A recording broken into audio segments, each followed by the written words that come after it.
And welcome everybody to another thrilling episode of Toonie Talk Wrestling, the fastest growing pro wrestling live stream on the internet today. You all know me, still the same old G. I'm Dis, AEW Disciplinary. You can find me on Twitter at AEW Disciplinary. Marv is off seeing Superman and visiting family and doing whatever. He will be here for All In this weekend. I will see to it personally. We are going to have a marathon stream this weekend. You don't have to worry about that. And if you if you meet the donation and we have to watch the scrum, guess what? We have to turn off Saturday night's main event if the scrum's going on during Saturday night's main event. So you get to torture us even more. But I am not here alone. And I'm not giving him an intro because this is my show. This ain't Marv's show. This is my show tonight. Here's my co-host, Awful Wrestling. Awful Wrestling. Hey! What's happening? We're going to have some fun tonight, okay? You're damn right. Who will curse first, me or you? What do you think, chat? Who's going to curse first? Who's going to be a little bitch and not curse? Oh, shit. Well, there you go. I win. Yeah. Audio is low for Dis. Audio is low for me. Well, I'll get that fixed unless other people say that's not true. So, Awful, how are you doing this week?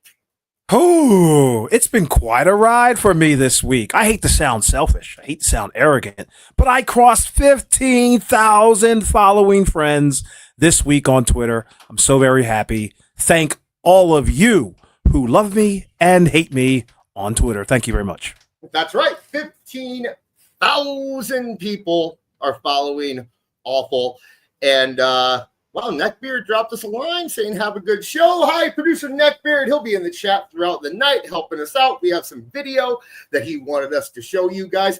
So please drop a like, leave a comment, and if you got a little bit extra, maybe drop a super chat because we will be getting to every one of your super chats tonight, and you are steering this show. We have a little bit to talk about right off the bat.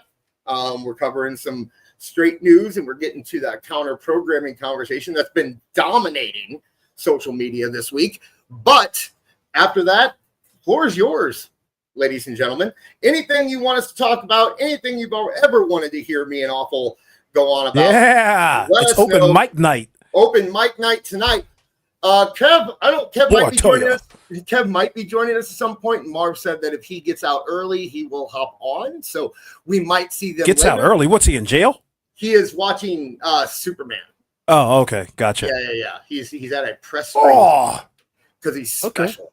Okay. He got a press pass. Yes, he did. If I got a press pass, good job, Marv. You legit. All here. He's legit. So, all right, this is gonna be a little bit different tonight, but let's pull up the super chats. What do you say? Let's do it. We got right off the top. We got Regina Sharp for $20. 1 out of 2. Secret files about to be released. Need to cover up your quote-unquote errors fast. New from the FBI labs. Coverall. TM. Blah, blah, blah, blah. From CompuGlom. TM. Blah, blah, blah, blah. With Coverall, your incriminating files will melt away. FBI approved. 2 of 2. Warning. CompuGlom is not responsible for memos referencing your cover-up surviving. Use only as directed. Well, thank you so much, Regina Sharp. And I will find the clip because I know. Love the Epstein reference. I dig it. Yes. You're pretty happy the Epstein files didn't come out this week. Am I really? Don't get me started. I heard that you might be on it. That's fine. I can't find Glom. Passenger 137. That's me. Oh, here it is. Here we go. Ready? Glom gold! Glom gold! Glom gold! Glom gold! So they did it. They got the Glom gold. Thank you very much, Regina Sharp. And anything else you want to say? Oh, well, speaking of which, and of course, Glom gold. I'm not doing it, but because I just did it. Should I play it again? Is that the play it again? Fuck it. Is that the Glom gold? Glom gold! Glom gold! Glom gold! Oh, she said she did not make an Epstein reference. Oh, she didn't? No. But anybody with 2 eyes and a brain could see that was an Epstein reference. Anyway. All right. We got Dial C4 with the $2. Who's ready for Toonie Talk Wrestling? Toonie Talkie Talk Wrestling. Oh shit, that's pretty good. Yeah. Yeah. So I kind of missed that stuff. Is that a Mark Briscoe thing that I just don't know about, or is that just them being cute? Dude, I got no clue. I mean, first off, I wouldn't be putting that on a promotional poster anywhere on planet Earth, especially at AEW. Why does AEW continue to give themselves, and their audience, douche chills every stinking Wednesday? And how about those ratings, my friend? Oh my god! 2 weeks before the biggest show of ever or something. Yeah.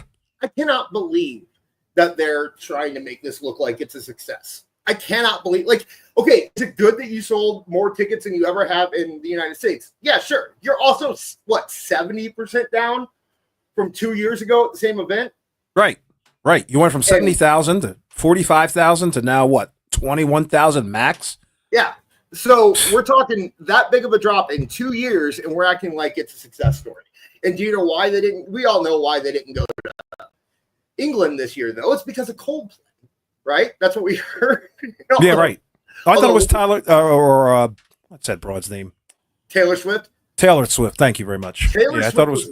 Taylor Swift was last year. That was the reason that they didn't have. Remember, they said that was why they didn't sell as many tickets as they wanted to, is because of Taylor Swift. This year, it's because of Coldplay. You see, Coldplay has rented out that Wembley Stadium, and you can't get in except Saturday. They don't have a concert Saturday, but it still means you can't possibly play. You can't possibly do a wrestling show at Wembley Stadium while Coldplay isn't playing there. Next super chat. Rabid Wolverine LC Killer 17 with the $2. I'm only watching NXT and Evolution this weekend. Well, I'm sure if Kevin Awful join us this weekend, they will be joining you. Well, no, because they'll be watching Saturday night's main event too. But yeah, that's what I said earlier. If we do, when we do that, if we get that super chat mark, me and Marv are going to turn off Saturday night's main event and only watch nothing, probably waiting for that stupid scrum to start because Tony has to look up the accolades back. What do you think happens between the? Got to set up tables. Yeah. Well, okay. I have it on good authority that the time between when the pay-per-view stops and the scrum starts, Tony is backstage going, everyone, there's basically a line of wrestlers that are going up to him saying, "Thank you so much for this opportunity, boss." Oh God. They have to pay the pittance, Right. Bend the knee. Right. You're making my dreams come true, boss. That kind of stuff. So. I've always wanted to work for a third-rate janky wrestling company. Thank you, boss. All right, we got Blazing Bolts for $10. I'm surprised that Marv hasn't assembled a team of Muppets to take over with Dis at the front line, like when DX invaded WCW with army gear and a damn army tank. Ha ha ha ha. I made a voice for the emoji that he used. You see what I did? Okay, gotcha. Yeah. So, I don't know. Maybe this is a hot take. I don't know. I didn't really care for DX at that point when they were doing the tank stuff, and it felt kind of corny to me back then. I don't know. Maybe it's just me, but I was like, didn't we already do this? It'd be cool if they actually went in, but the fact that they didn't kind of just made me okay, whatever. Right. You're just, and then TNA did the exact same thing a few years later. I don't know. That's just, isn't it so crazy, bro? How see back when that segment happened, I was 44 years old, and I remember exactly thinking to myself, I was just like, you never, while you're in the moment watching it, you never really, all right, that was a throwaway segment. Now 20 years later, 30 years later, they're like, it was one of the watershed moments of the Monday Night Wars. And I was, what are you talking about? It was 15 minutes. It was spread throughout the entire show, and it wasn't all that great. No, but that's just me. Yeah. And then especially the next week when they went to the CNN building or whatever and tried to do the same thing again. People forget that they really, really tried to keep that going, but it looks like Blazing Bolts wasn't done. He meant to say take over AEW. Thank you for the $2 to correct yourself, Blazing Bolts. Oh, thanks, bro. Probably bro. The only way I would have seen the correction. And he has another one, Blazing Bolts for $5. I'd rather watch you guys do the whole 3-count gimmick from WCW than the current product. Well, we know that at least me and Kev can sing that whole song. So maybe one day you'll actually get that. Awful, it's your favorite. I know in private, We have we rank all our listeners. So all you guys, we have a what's that called? What's that called? Like all the YouTubers do, where they're like, oh, a tier list. We have a tier list. The God tier and the S right. tier and all that. Yeah. Yeah. This is your S plus tier, I believe. All B booty bitches and bacon with big boobies for $2 and bacon says, I will give TK and All In Texas the bird. I'm guessing that means the finger. Are you going all big booty bitches and bacons with big boobies?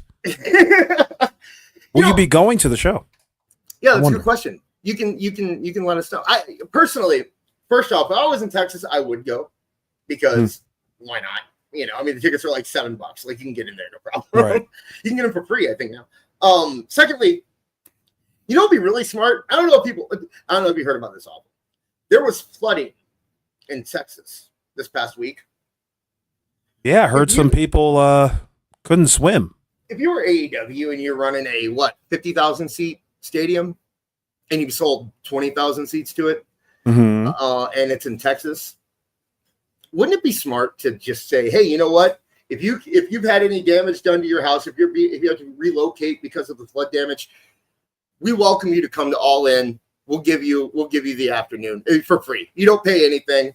Come on in, fill up the seats. Let's fill this place up. Get these guys in here. You know, I mean, you might sell some more merch. You might create new fans. It'll look better on TV, and no one will make fun of them for giving away tickets because they're doing it for a good cause. It's a win-win-win situation. How do you verify whether they've gone through flood damage? Like, do you show them an insurance deed or? Yeah, sure. Like, here's half of my door. Can I come in? make those a-holes work for it. Damn it. Yeah. We talked about this before in the back chat. Remember, I said maybe about a month ago, I was just like, it would behoove AEW to at least for maybe like 24 hours. I don't know when, but 24 hours a week leading up to the show, just give them away for 24 hours. Oh, I'm sorry, 12 hours, because 24 hours is a long time. 12 hours, you know, we're going to just give tickets away. You want this arena, this Globe Life Field to look like something.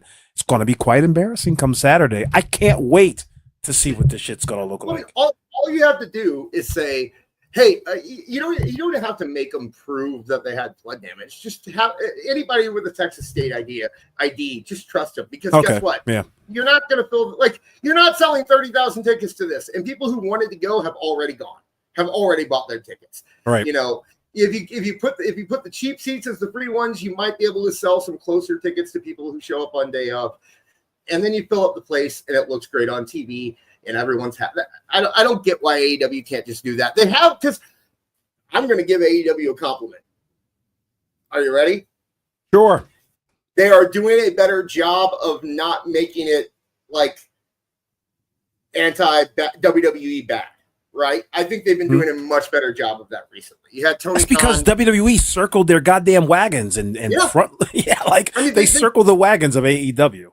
They forced them to do it, but they did it. I'll give them that credit. It's what they should have been doing the whole time. They should have never played that game because they were never going to win. It was always a losing battle. So you do it like, they need to become more fan friendly.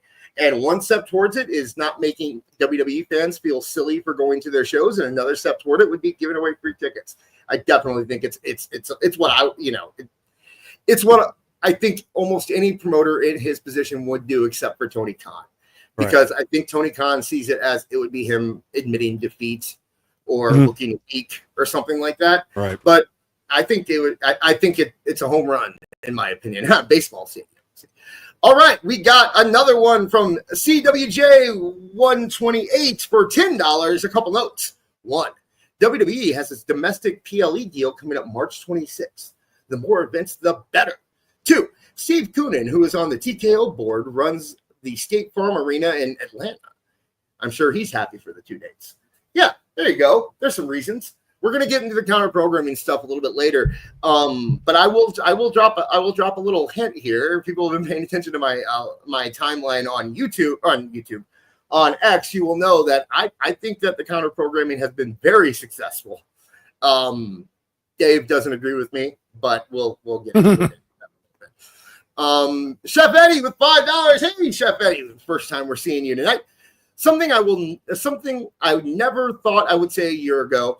Cross with a C, it's that you spell it with a K, is more over than Sammy. We want Cross. I mean, he's over. I know that in the arena on Monday, it sounded like he was more over than Sammy. I think Sammy, the WWE fans are going to be behind him no matter what. And in a match, I think he wouldn't be getting the same kind. Like, if there was in a one-on-one match between Sammy and Cross, they're not going to suddenly stop cheering for Sammy and start cheering for Cross. But they do want Cross. And it seems like Cross might end up factoring into the Braun Breaker situation a little bit. Which would be interesting. I think the problem with Cross is I don't see how you can make him a face without changing everything people like about him, right? Like, I don't know how you do that, but I don't think face and heels really matter anymore. It's more about just what t-shirts sell, I guess the only thing that Cross would have to do was not play to the crowd. Just keep doing what you're doing. Right. And don't do the ta-da moment to the crowd if they do cheer you. And as far as Sami Zayn, I wanted to mention that Sami Zayn seems to do better when he's doing a run-in. But as far as like his matches, I don't like him. It's with Cross too. I think one thing that hurts him, and it's hurting Seth right now, and all of their gimmicks have already been done to death. The idea of like a heel turning on the crowd because they're being hypocrites and then showing that the crowds are hypocritical. Drew did that last year and Cena's doing that right now. So it's hard to get that over right now. I don't find another way to turn somebody heel. Like that, the whole like the fans are hypocrites deal. I get that it's kind of been a WWE staple forever. Going back all the way to like Piper and Savage and the 80s, but it might be time that you get a little bit more creative on your heel turns. We got John Williams for $2. Well, I'm sorry, Power to the 199. Dis in control. This is Nolan's fault, probably. I mean, everything's either my fault or Nolan's fault, and this is definitely not my fault, unless existing is my fault. Forever Runner, Power to the 199. Dis has Marv tied up in his basement. Ha! I don't have a basement. So then you and Comet Pizza. I have a cellar. Okay, moving on. Yeah. See, I can do it with the best of them. We got Epstein and Pizzagate already. Damn right. Dropping two. No one talk about 1945, please. If anything happens, it's awful. I didn't say that. Okay. Dial C4 for $5. The real reason Marv isn't here because Charlotte skinned him for her role. Dude, I'm done with Charlotte. You said that, yeah. I now, please elaborate on this. Yeah, you know what? I pulled something. You want to get into? You think we could pause super chats now? Come back here and sure. Let's do it first. Okay, we will get back to your super chats. We'll start with George Captor for $5. But right now, let's switch over here because I have this story. So Charlotte Flair today, she wrote a think piece article somewhere, I don't know, about what it means to be Charlotte Flair. And in it, she said, I think in those times when people have seen me appear rattled by the booing, those are just the times when I felt like, at least for a moment, the boos aren't for Charlotte. They're for Ashley. They're for me.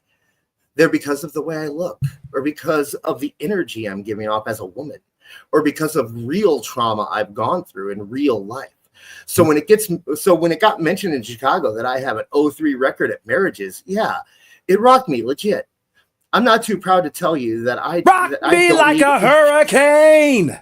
That I don't need everyone thinking I'm playing 5D chess all the time. My reaction to that line was as genuine as it gets because, and maybe this makes me naive. In my head, Charlotte hasn't been divorced, so I wasn't expecting to come up in that. I wasn't expecting it to come up in that promo, and then all of a sudden, I had an entire arena cheering as I got mocked for something that was and frankly still is devastating to me. There's Charlotte Flair. She's sad. She's Yeah. I'm sorry, dude. So I'm done with her. Like, she can't. Yeah, she did another thing earlier where she was saying that she's like tired. She wants to be a face. She can't deal with the crowd booing her. And it's like she has not talked to her dad at all on this aspect of professional wrestling. You're a Flair. How can you not want to be booed? You're a Flair, lady. I'm sorry. I'm maybe she's a very nice woman. You know, I'm sure she has lots of friends. But you can't get cheered forever. And not with that character, and not with that attitude, and not with just the aura around you. Were people booing Ashley or Charlotte? Well, guess what? I'm sorry, but you play Charlotte most of the time. People interact with you and see you. Yeah, exactly. They don't know who the fuck Ashley is when they're booing Charlotte. Right. That's the whole point. Develop some thick skin, woman. Or get it plastered on you. I don't know. It's a lot of, they go online and they read why people online don't like them, and they try to apply that to why the crowd isn't reacting to them, and it's not the same thing. I'm sorry, it's not. The crowd isn't reacting to you because while you were gone, people better than you came and took your spot.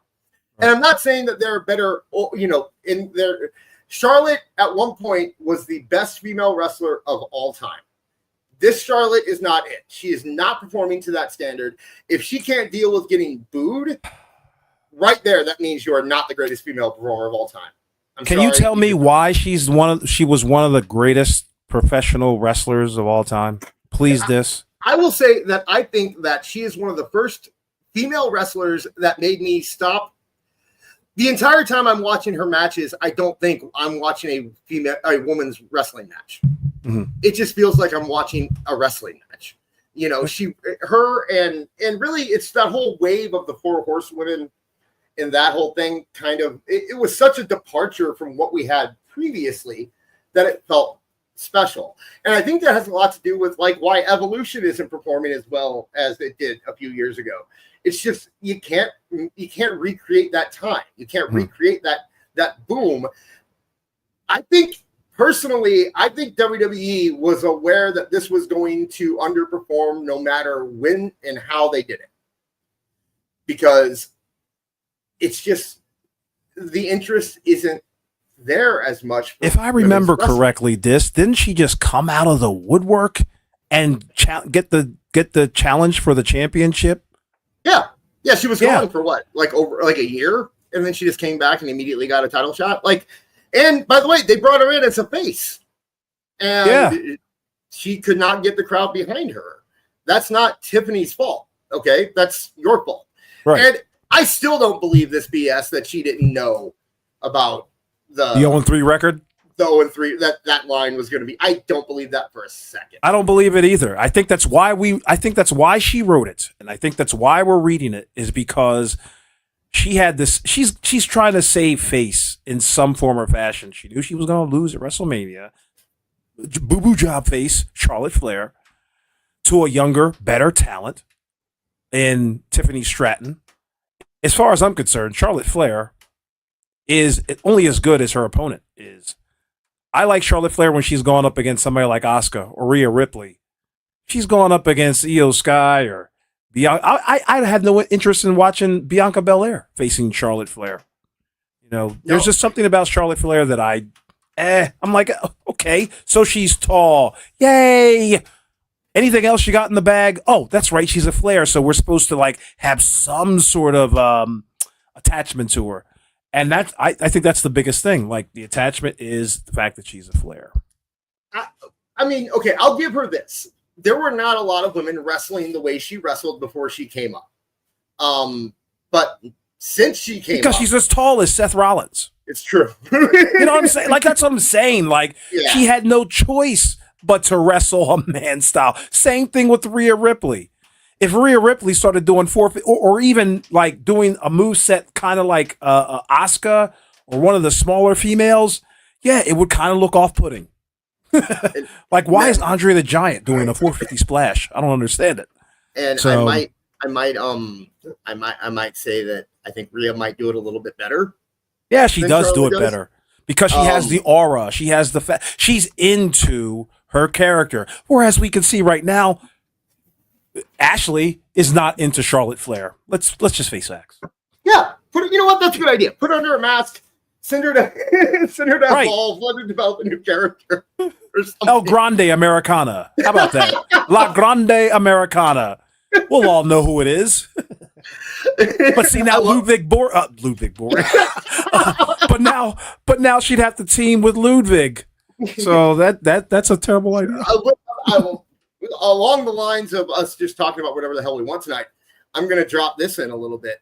My prediction right now, I think this is going to be Chad Gable's like moment when he comes back. Mm-hmm. If they do this right, because Ludwig played the part great last night, like it just in terms of getting heat from the crowd and stuff, which is something Chad Gable was getting cheered when he was being El Grande, and right. Ludwig was able to actually get booed, and it makes me feel like people they want Chad Gable under that mask. When Chad Gable comes back, if number one, he can come back early and they can sell it as him, he worked really hard to make his way back. Number two, if they keep El Grande in, not the center of attention, but in the roster around a little bit, and they can have a storyline going into it where it's like the real El Grande is coming back. First off, that's a great old school lucha storyline. The idea that you left, someone else started playing your part, you come back and take it back kind of thing. A mask versus mask match. Yeah, there you go. That's two Grande Americanos facing off against each other. But I think it could also be that moment that you needed with Chad Gable to put him over the edge in terms of being because I think he's going to get a lot of face support when he comes back. Mm-hmm. I think the crowd is going to be wanting him hardcore after getting a few months of this. El Grande. I can't think of a funny name. What's a good funny German way to say El Grande Americana? Got one? No. Moving on. El Grande Volkswagen. So now we have so now you get Charlotte and you get Charlotte and Alexa teaming up. Did you watch SmackDown? Hell no, I did not. Okay, so you didn't get to see that super cheesy. I was watching it with my kid, and before the match started, Max goes, "Okay, here's what's going to happen. Charlotte's not going to want to do it, and then Alexa's going to keep helping her and saving her, and it's going to get to where Charlotte by the end is like, okay, I'll be on your team, and then they're a good team. That's how it's going to happen." And I was like, I don't know if they're going to. That's exactly what happened. Yeah. Charlotte was so over the top, just like afterwards, running over and hugging Alexa, and like, oh, I didn't want to do. Like, she's such a, I don't know. It's so fake. It's exactly. It's disingenuous, and it reads all over her plastic face. And it feels like she is desperate for that crowd to love her, mm-hmm. just desperate for it. Because that she was sitting at home that entire time that she was injured, thinking, "Oh man, when I come back, I'm gonna have these guys in the palm of my hands. They're gonna go crazy for me." And then they didn't. And it was probably the biggest, most obvious double turn since Austin and Brett during their match. And I don't know what else she expected, but we're going to go back to the super chats now. We got George Captor. He does a good show Sundays. My favorite Twitter space, by the way, is him and Alt Jake on Sundays, 6:05 Eastern, like the old Saturday night. And he says excuses are like a-holes, and AEW has plenty. That's true. You know who has more are their fans, because I have not seen a lot of fans. All their fans seem to be talking about WWE really oddly, I thought. Mm-hmm. Have you noticed that? Yeah. Oh, are you kidding me? I put out an AEW tweet, and all I got to hear is, but WWE, but WWE, blah, blah, blah, blah, blah. Like, give me a break with that. Yeah, that goes into my counter programming thing in a little bit, but we will get into that. Now we got another one from John Williams for $4.99. Taylor Swift used to babysit a Wild Slaps Kids 8-bit Pokemon theme. Double J, Jeff Jarrett. That's Wild Slap Nuts to you. Thank you very much. And I don't know. There it is. A Wild Slap Nuts appears. Double J, Jeff Jarrett.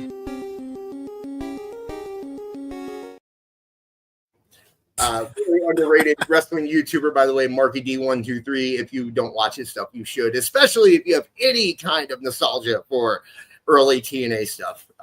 He's doing a series right now where he is watching every weekly TNA pay-per-view and reviewing them. And it's fantastic. It just takes me right back there. You weren't into TNA, were you, back in the day? I was in the TNA, but not. See, here's the thing. Again, TNA's fan base kind of turned me off to TNA. Really? Yeah. Oh, yeah. Because remember, they were playing the AEW role back in the day.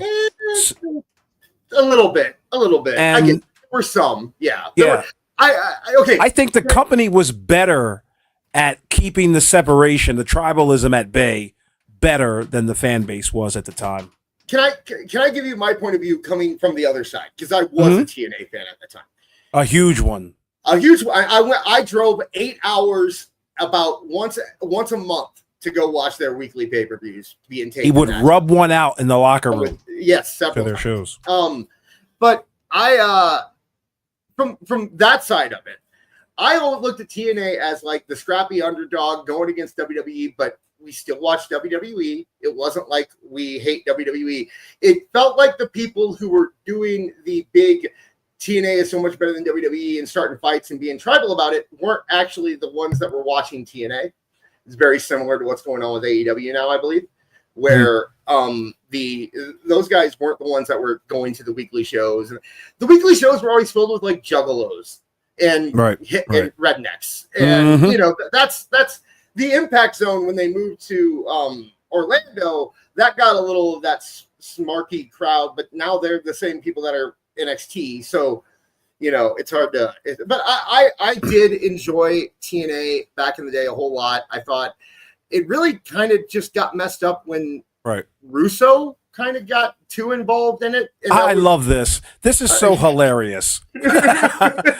I just happened to see Neckbeard's comment, and he is so right.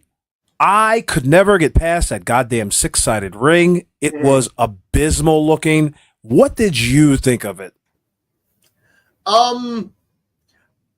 I could take it or leave it. It was never my thing. Like, I never felt ownership over it. I got the idea of it. I was always, to me, it felt like that was TNA's way of being like, we aren't WWE. When you watch TNA, you immediately knew it wasn't WWE. And part of me respected that because so many companies just tried to make you think you're watching WWE. If you stumble on it, you'll keep watching because you think it's WWE. TNA put something right in the middle of the arena and said, nope, you're not watching WWE, guys. Go elsewhere if that's what you want, because that's not what you're getting here. Right. And I respect that. Then the ratings started to tank, and they were like, hey, you know what? 4 sides don't sound too bad. That was number one. That was Hogan. And number two, it was people were getting injured.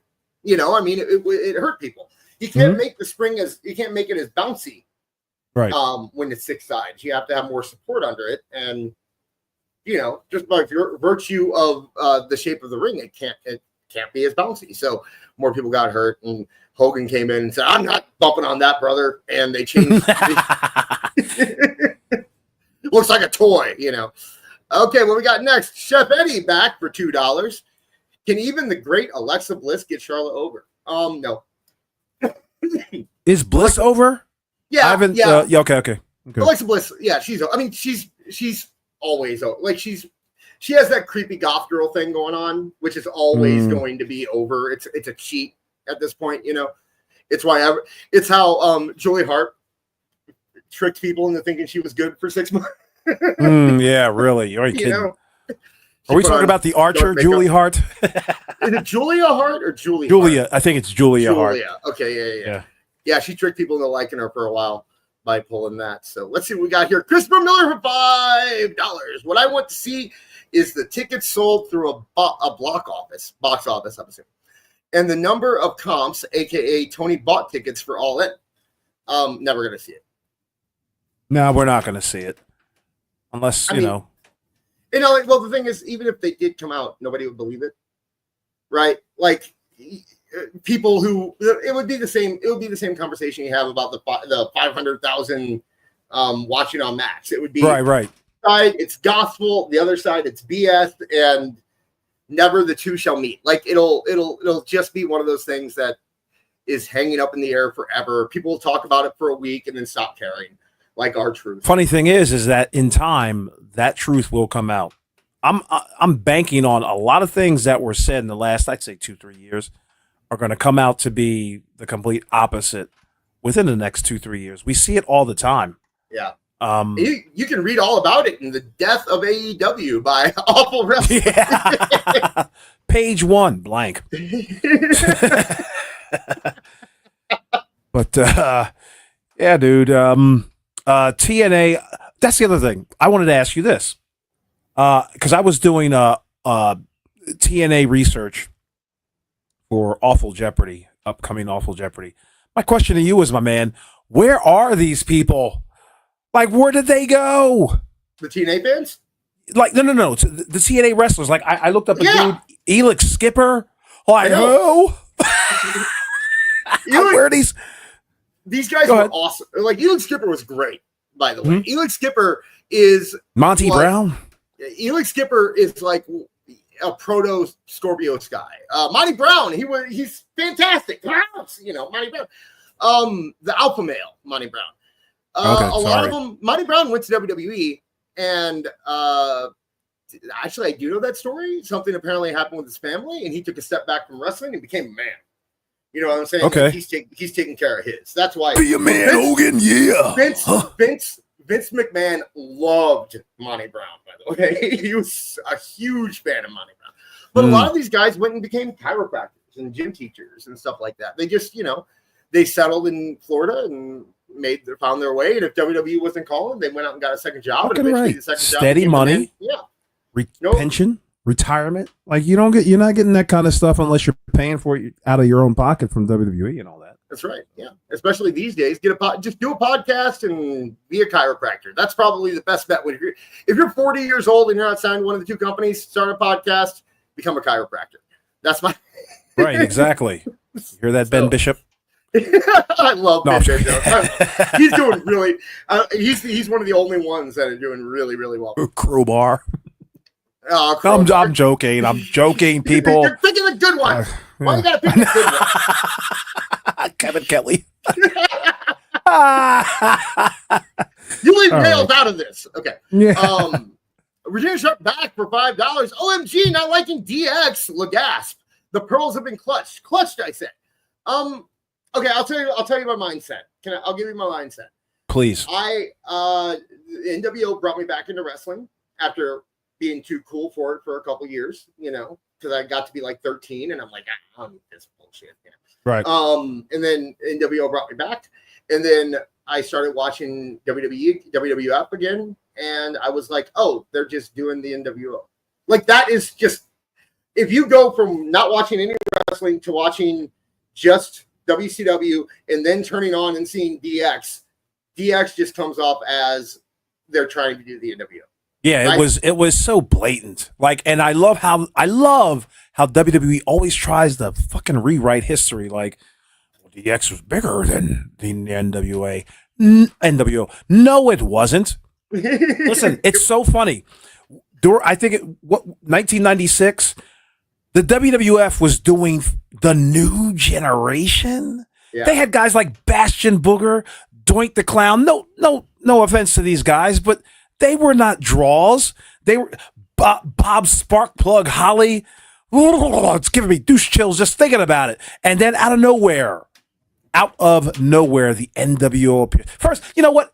Before the NWO showed up, when Scott Hall showed up in his Canadian tuxedo during that one Monday night Nitro, that was probably that just woke me up. Like, you're exactly right. Like, as a fan, like, we were watching it like, oh my God, is anything on it? Does the fun ever start? And then Scott Hall shows up on the scene and just turns the entire business around. Great times, gentlemen. So I stopped watching wrestling but when I say stopped, I mean like for 6 months. It was like it wasn't a long time that I stopped. It was just one of those breaks you take when you're a kid. And I was talking to my uncle about it one time, and he was asking me who the guys I liked in WWE, WWF were, and I said, well, I really like Razor Ramon, I like Diesel, I liked Bret Hart, and he goes, you like Razor Ramon, you should watch WCW. And this was actually before the NWO started. Right. He was one of the newsletter guys. He got all those newsletters. The inside track. So that was the first thing Dave Meltzer ever ruined for me. Actually, was the NWO, but it got me back into wrestling. It got me watching again. And now I will say I have gone back. I don't. That's not a blind spot for me. I've gone back and watched everything that happened those 6 months. I've gone back and watched all the WWF that I wasn't watching at that point. And I will say there was some good DX stuff. I'm not going to sit here and pretend like DX wasn't fun. Name them.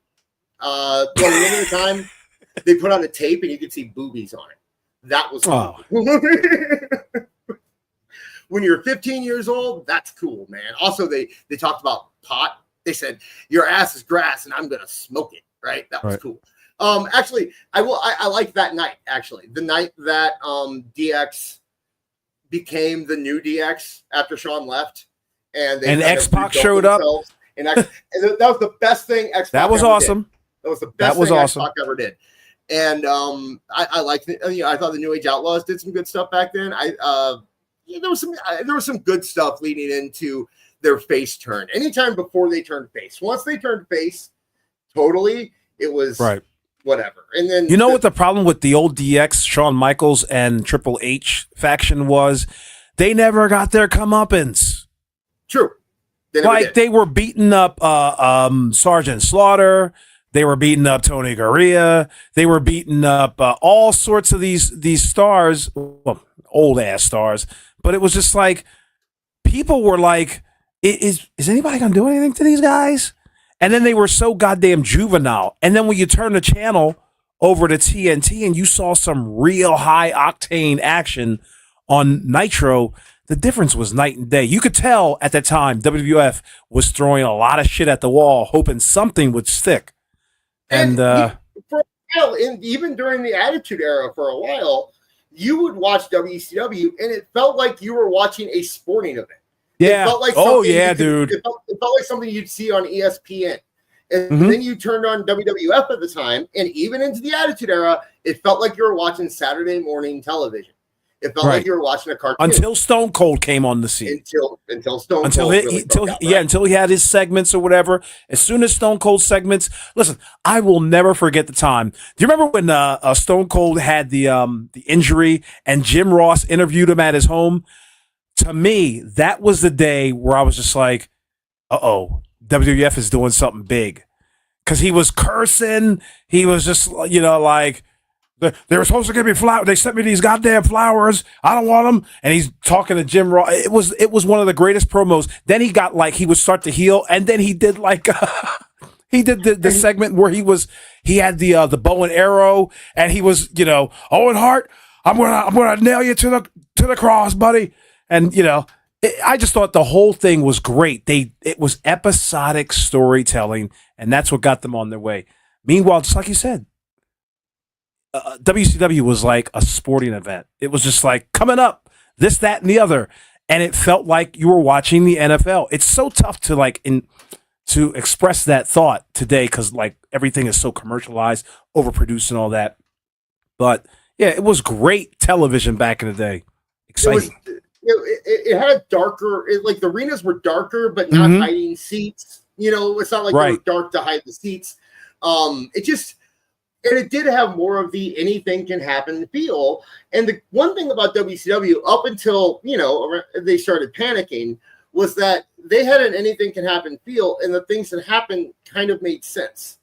Whereas the anything can happen feel in WWF, it was like Val Venus got his penis chopped off, and then he didn't because he made it get hard. Like that. Right. When you compare, even at 15, 16 years old, I'm just like, come on, man. I don't want to watch it. The boobs are cool, but I don't want to watch that crap. All right, let's move on to these super chats. Regina Sharp comes at us again with another 5. Anyway, I got a question. How badly has AEW fumbled Thekla? I think I got it right. Yeah, it's Thekla.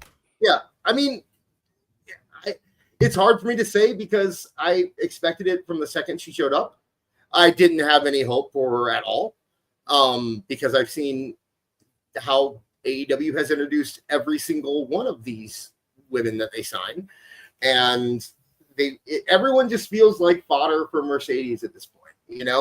What was it? Chris Statlander won title over the weekend, and Mercedes was in her comments making a joke, but it's like, it's not really a joke. You're going to take that title if you can. And didn't she take it? No, not yet. Okay. No, because okay. Chris just won it. Like, they haven't had a chance to take it yet.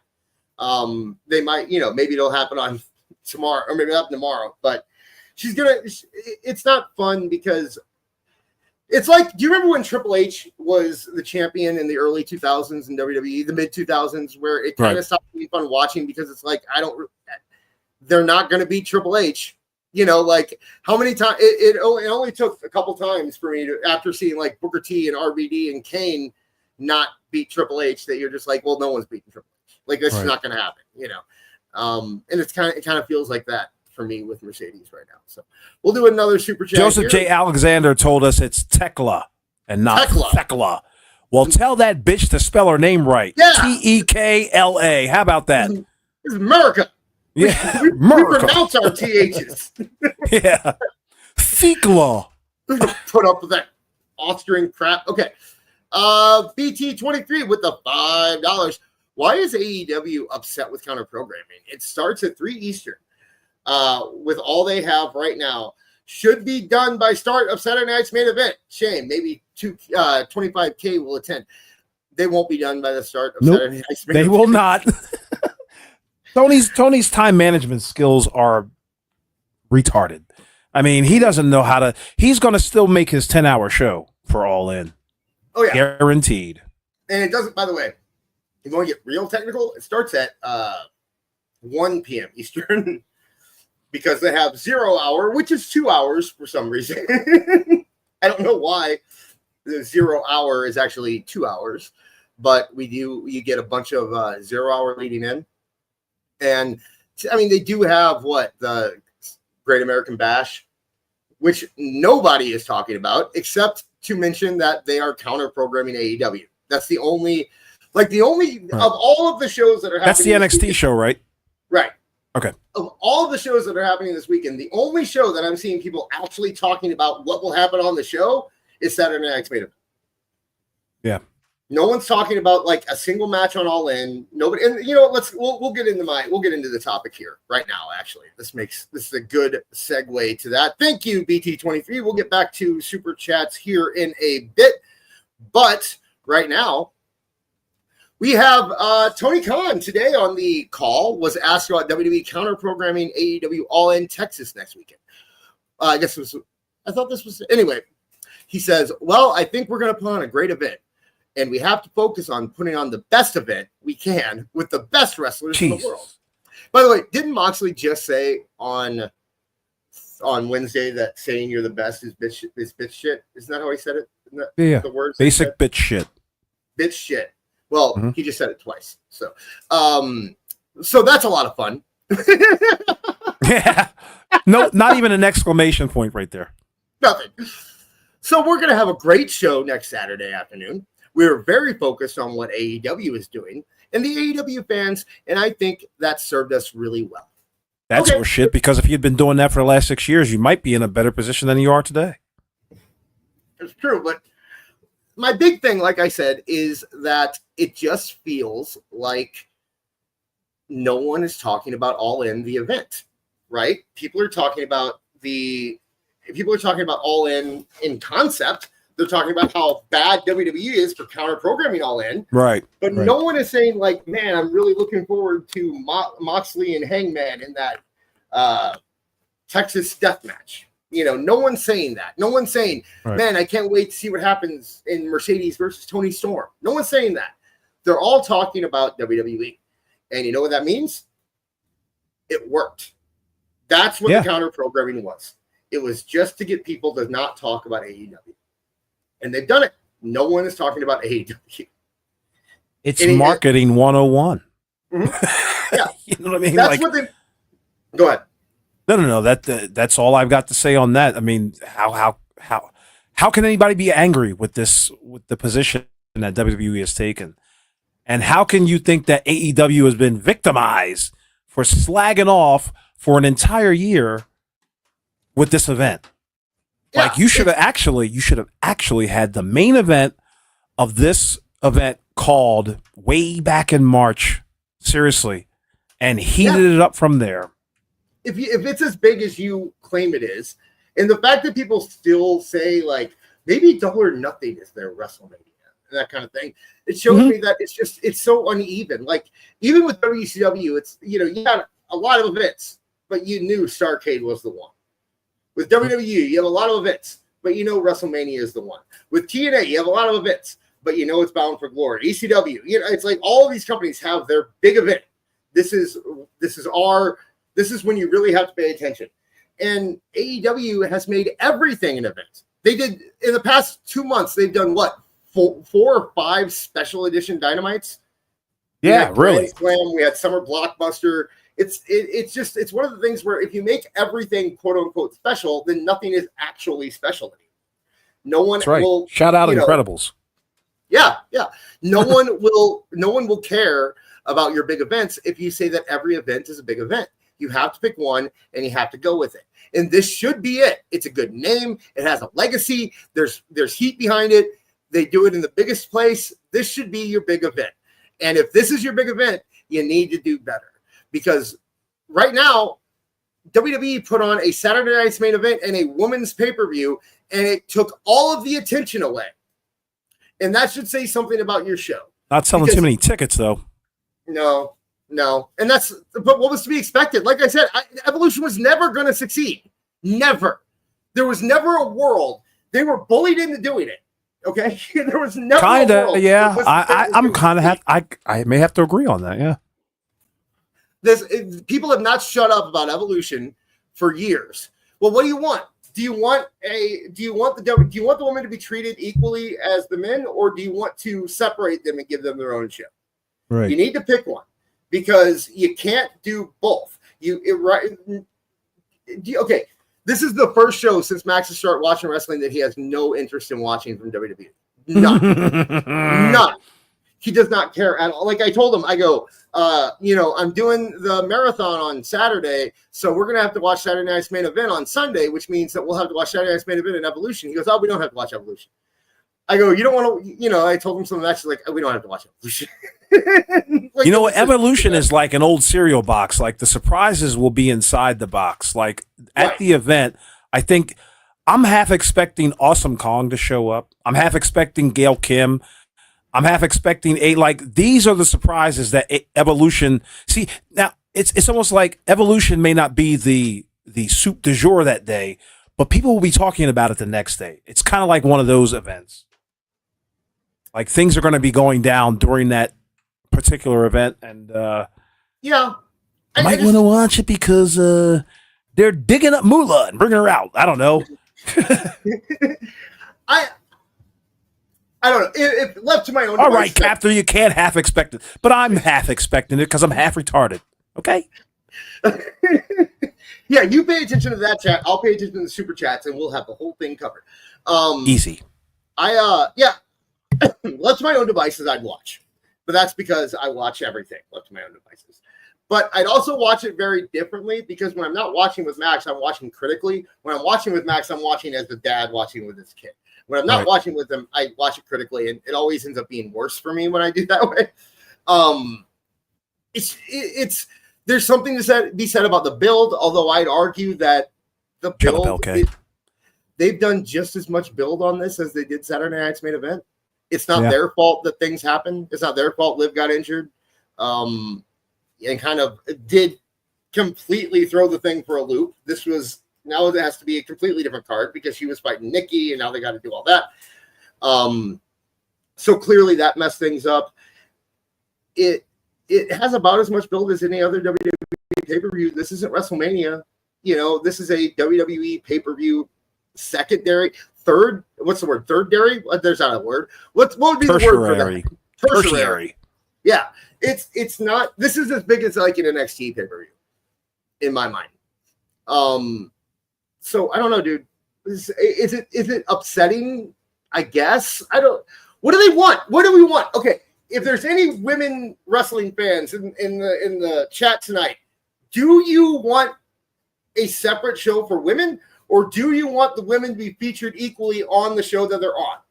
I don't understand what people want anymore, because half the time they're arguing that they're not pushed as well as the men, and then half the time they're arguing that they should be on, that they want their own pay-per-view. I don't know. What do you want? Because if the women were being treated as men, the undercard to the show would be filled up with men's matches. Right? Like that would be the equal way to do this. So I don't really know what, in my mind, if you're over, and you get the spot because you're over. Right. You don't get a special show. There's not a special tag team pay-per-view. There's not a special intercontinental division pay-per-view. Like just do. Let's just go balls out with this. Like if there's going to be a women's show, I'm surprised the little people are not fighting for a little people show. In fact, bring back the midget wrestling. I'm not joking when I say this. You need some sort of, and in fact, I would encourage AEW to do such a thing. Like, at least have one midget match on television.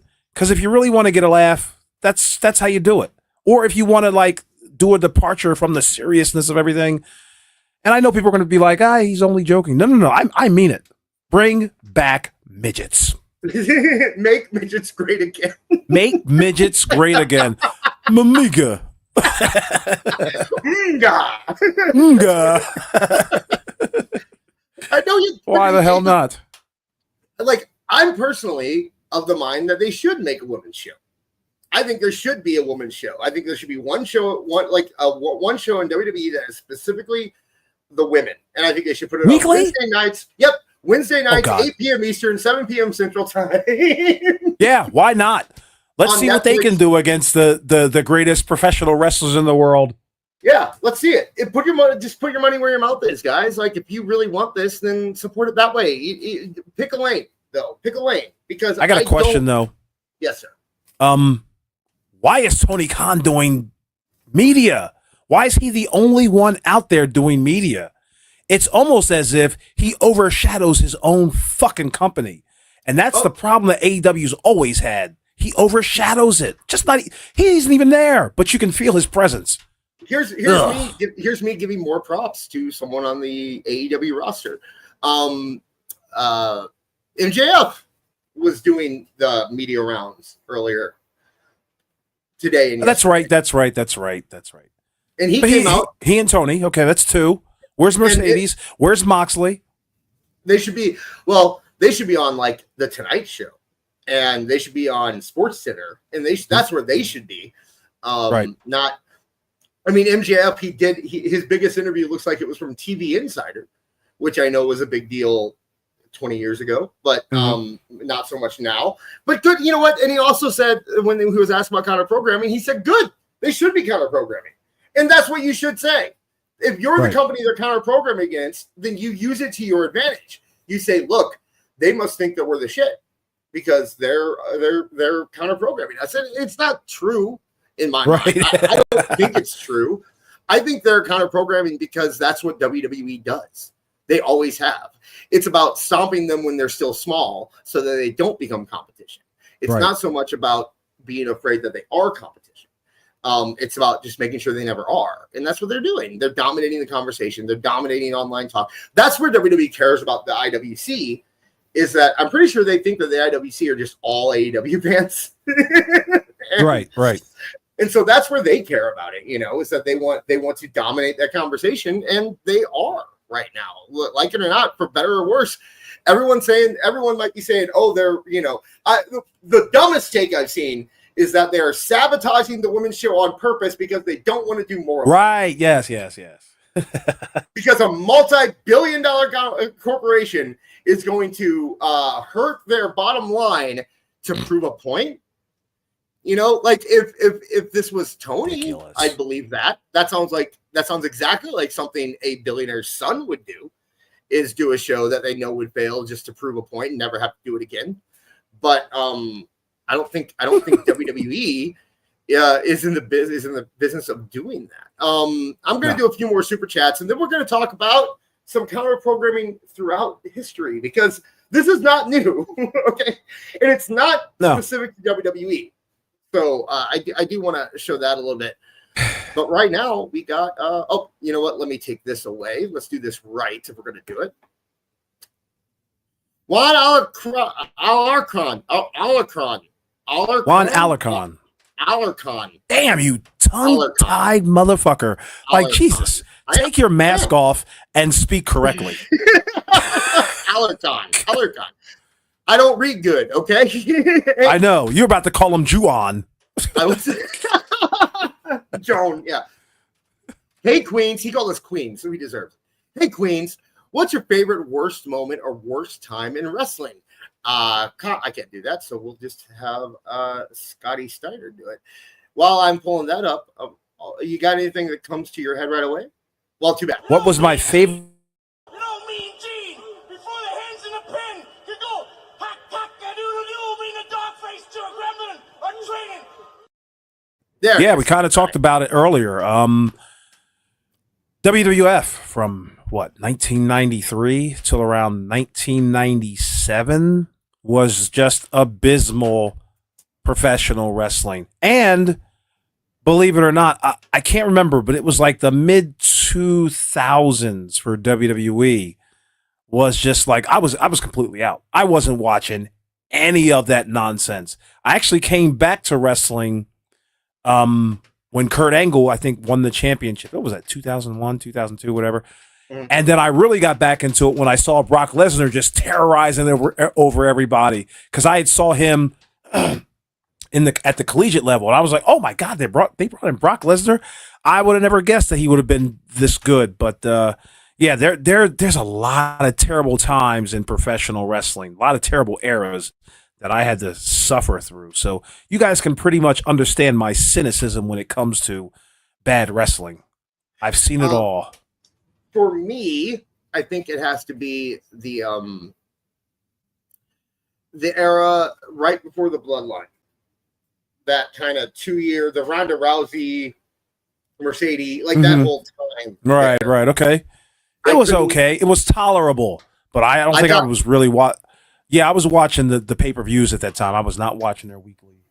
Yeah, and I would watch the big pay-per-views. I would get with my friends and watch the big pay-per-views. I'd watch Survivor Series, Rumble, that kind of stuff. But like every time I watched, it was just like, oh, this is getting even worse. And a lot of it was because it was from a distance. I was a new father. I had a lot of things going on in my personal life, so I had to step back and just kind of watch from a distance.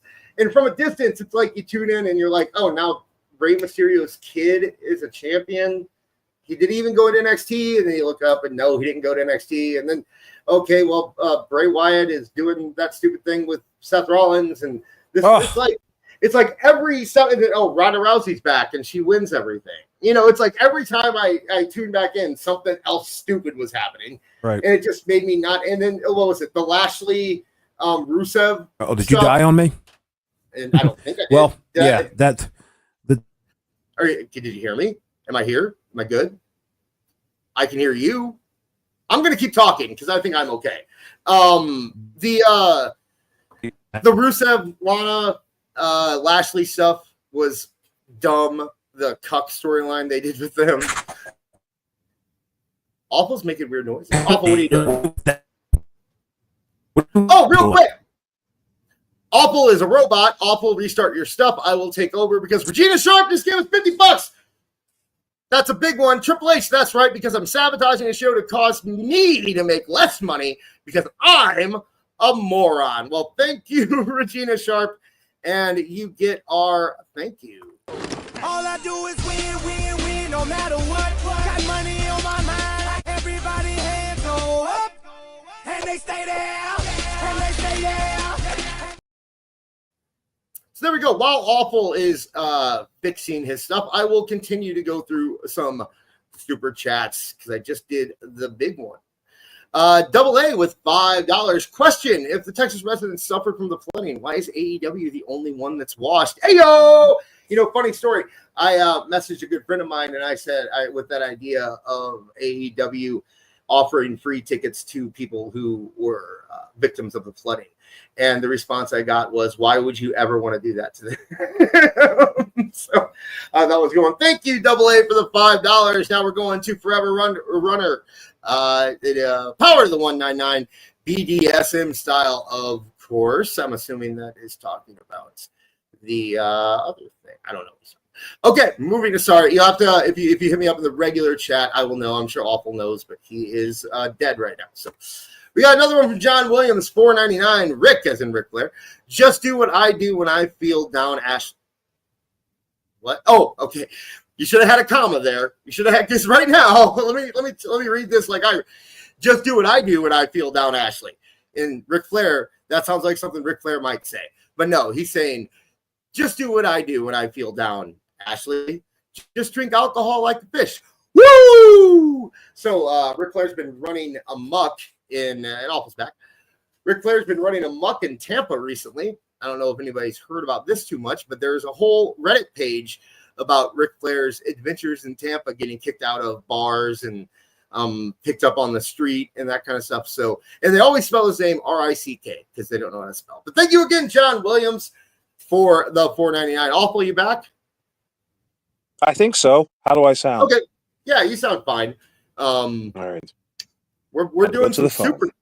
Yeah, we're doing some super chats. We got BT23 for $2. Chance of Saturday Night's main event Evo 2 being better than All In Texas. 100%. I think. I don't know. What do you think, Awful? What are the chances that it'll be better?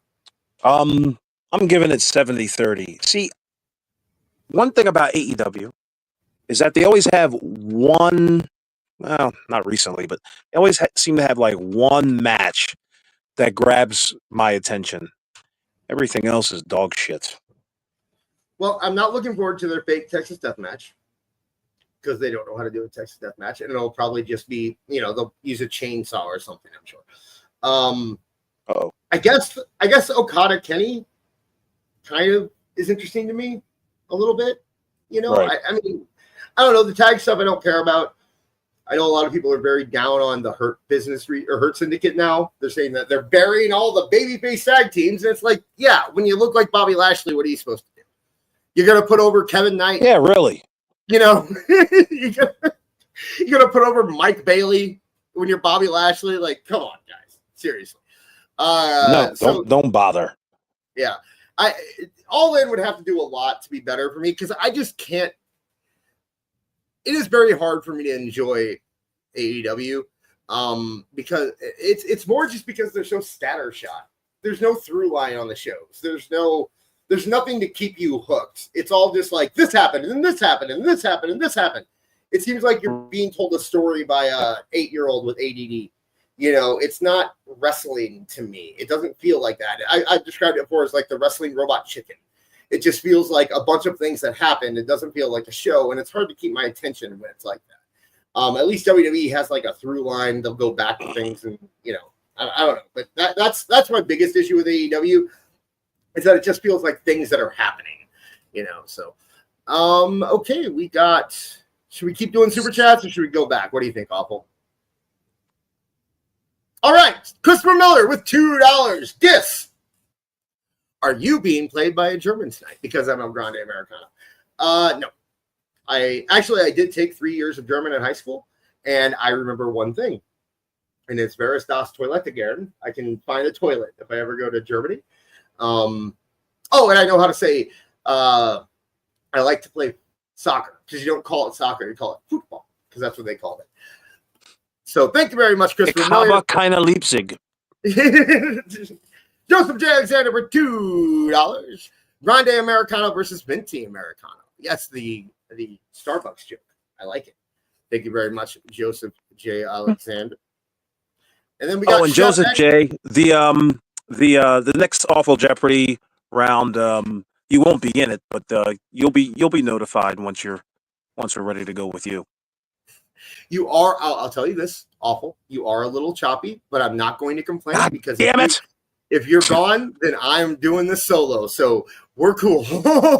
Next, we got Chef Eddie with another $2. Can someone get Britt Baker a bottle of water? I assume that has to do with the Britt Baker tweet that she put out. Did you see that whole thing? Awful. What did she say? You know, the thing where it's like if you're not appreciated in one place. Yeah.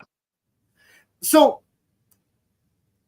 I guess my question about that, right, is first off, I'll go ahead and say it. I know for a fact that story was bullshit. The whole thing about her actively trying to leave AEW and go to WWE in time to be there for Pittsburgh. That was not a true story. Are you blowing the lid on that one, by the way? It's been long enough. I think we can. That story was not true. It was a planted story, and people ran with it, and then made people pay for it. So, if you paid for a certain Discord that gave you that information, I don't feel sorry for you. But you might want to know in the future that anything you hear from those people might not be very true. That story wasn't true. Now, does she want out of AEW? I mean, probably. I kind of assume that for everyone in AEW. So, she probably wants out of AEW. What, can you think of a reason she wouldn't want out of AEW? Because I sure can. Oh, look, wait a second. We have two awfuls. I don't know which one. Let's put them both on. This will be fun. Awful, you're on the show. We got two awfuls, and none of them are talking. So I'm going to keep going here. Yes, the Britt Baker story was false. But like I said, don't worry, that's Beard. That's Beard. There. Where's Beard? Oh, I get it. Okay. Are you good, Awful? Are you back? Can you hear me? Yes, I can. I can hear you very well. So, Awful is back. And we need to find, there we go. We are on our next one, which is Regina Sharp for $5. Here at AEW, we value you so much. Even our 0 hour is made of 2 regular hours. More bang for your buck here at AEW. That reminds me of my old gimmick where I used to start every tweet with here at the AEW Disciplinary Committee. Remember that? Okay. Those were good days. But I don't do that anymore because it stopped being fun. Awful's wrestling with his microphone. No, I'm good now. You're good. Yeah. So, but yeah, we missed the charts, my man. You missed it. Okay. Should I explain why I don't do the charts? Because I don't think I ever really explained it. All right. Why did I start? You can explain why I started doing the chart. I believe Awful. Probably better than sure, I'll do that. Hopefully I don't sound like, you sound great. The Terminator or Robert F. Kennedy. Anyway, so yeah, I used to take the WrestleNomics quarter-hourly charts and post them and make fun of them and all that. Not make fun of Brandon Thirsty or WrestleNomics. But one day, this motherfucker had the nerve to put on one of his charts that what was the line? This like this information is not to be shared. It's for subscribers. Only losers share this. Yeah. And I took that personally. I believe trolls was this word. That's right. You took it personally, and I believe I took it more personally because I proceeded to make a chart every week for about 8 months. Saying putting out because inspired by WrestleNomics. Well, his comment to you, I believe, was you can talk about the chart, you can share the information from the chart, you can make your own chart. Just don't post the picture of this chart. And so I said, okay, I'll make my own chart. So I made my own chart. I did it for about 8 months. And I stopped because everyone just started sharing the chart again, and he stopped caring. So the purpose wasn't there anymore. I thought, it took more work than I wanted it to. And people were getting a little demanding about it. I was getting messages like, can you give me the info first? Can you make sure that you send it to me so that I can post it? That kind of stuff. No. I don't play those games. Shout out, Counselor. Not Counselor. Counselor did not. I'm joking. But I am petty. But I am not someone's tool, except for Mark. Anyway, Tyler. Tyler Golinsky for $199. Shout out to the $199. AEW will challenge the WrestleMania record with women's ME main event. When women main event. Yeah. When women main event. No. What? Which WrestleMania record are we talking? Are we talking about the attendance record? Either way, I don't see any women in AEW that can really carry that. I mean, and it doesn't really matter because if anyone picks up steam, as we've seen with Tony Storm, they're just going to milk it until it's dead, and no one wants to see it anymore. So the only thing AEW can do to challenge WWE at this point is to get somebody else running it except for Tony Khan. I don't think there's any other way to do it in my mind. But you think Monet and Storm is closing the show on Saturday? No. Because really? I think they want. Yeah, because I think they want the moment. I think they want the. I mean, there's a few things they could do. What moment? What do you think is going to happen? I think Darby. Okay, all right. What, come in and win? Doubtful. Come in and do a run-in and cause Hangman to lose? Probable. I think it'll be more of a thing where I think Moxley's winning. And I think that they will do because All Out's right around the corner. And I think Darby winning it All Out will be the big story, if I had to guess. Right. Because it just doesn't feel like Hangman's story. It feels like he's coming in and stealing someone else's story a little bit, Yeah. Darby wanted to go fight a mountain or whatever he did. I don't know. And so it's all. See, this is what I mean. You can't talk about AEW without getting to this stuff. Like Darby, we talked about it in the back chat, right? Like Darby should be the guy. Darby should be. He's right. He's the one that's over. He's the one that's different. He's the one that could get them attention. He's their Jeff Hardy, and he's never going to do it as long as he has to go, climb a mountain or wrestle a school bus or ride a skateboard or jump a gorge or whatever, Springfield Gorge or whatever he does this week. As long as he wants to be that guy, you cannot put the belt on him and make him the guy of your show. You just can't do it. Again. It's why, right. If Tony had any fucking balls, you sit that little twerp down and you say, listen, new contract, you're going to sign it right here. Don't read the fine print because it says you're not going to be doing any stupid stunts for the next 6 to 8 months. And if you do such a thing, we'll take our belt back and you can hike it to the Indies, you punk, because you are our golden goose. And from here on out, you are going to play the golden goose like a golden goose. So get your ass in gear, put the makeup on, play it safe. There will be no bike riding. There will be no surfing or jumping off of mountains or whatever. It's over for that. But Tony Khan's got to have some balls for that to happen. He won't. And because what's Darby's other option? Like you said, it has to be the Indies. Because here, what he really should say is, why don't you take this to TKO and see how much they let you do?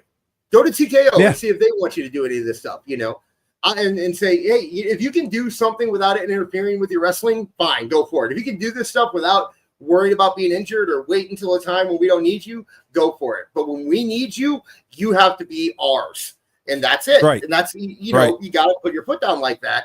And if he's not willing to play ball like that, then he should never be the guy, and he won't be. Well, actually, no, let me phrase that. He will be the guy. He shouldn't be the guy. I still think they're going to do it. I still think they're going to pull the trigger on it. And I think it's going to come back to bite them. That's Have them do stunts as main events. You know what I mean? Like, kind of like what Evil Knievel did, like at the 9:45 hour. Darby Allin's going to jump out of a plane. Okay, great. It's not the worst idea. If he wants to do these dumbass stunts, at least do them on our programming so we can get a ratings bump or something. Yeah, something. Yeah, do it for me. Yeah, that's perfect. That is actually what WWE would do. That's a WWE idea. Yeah.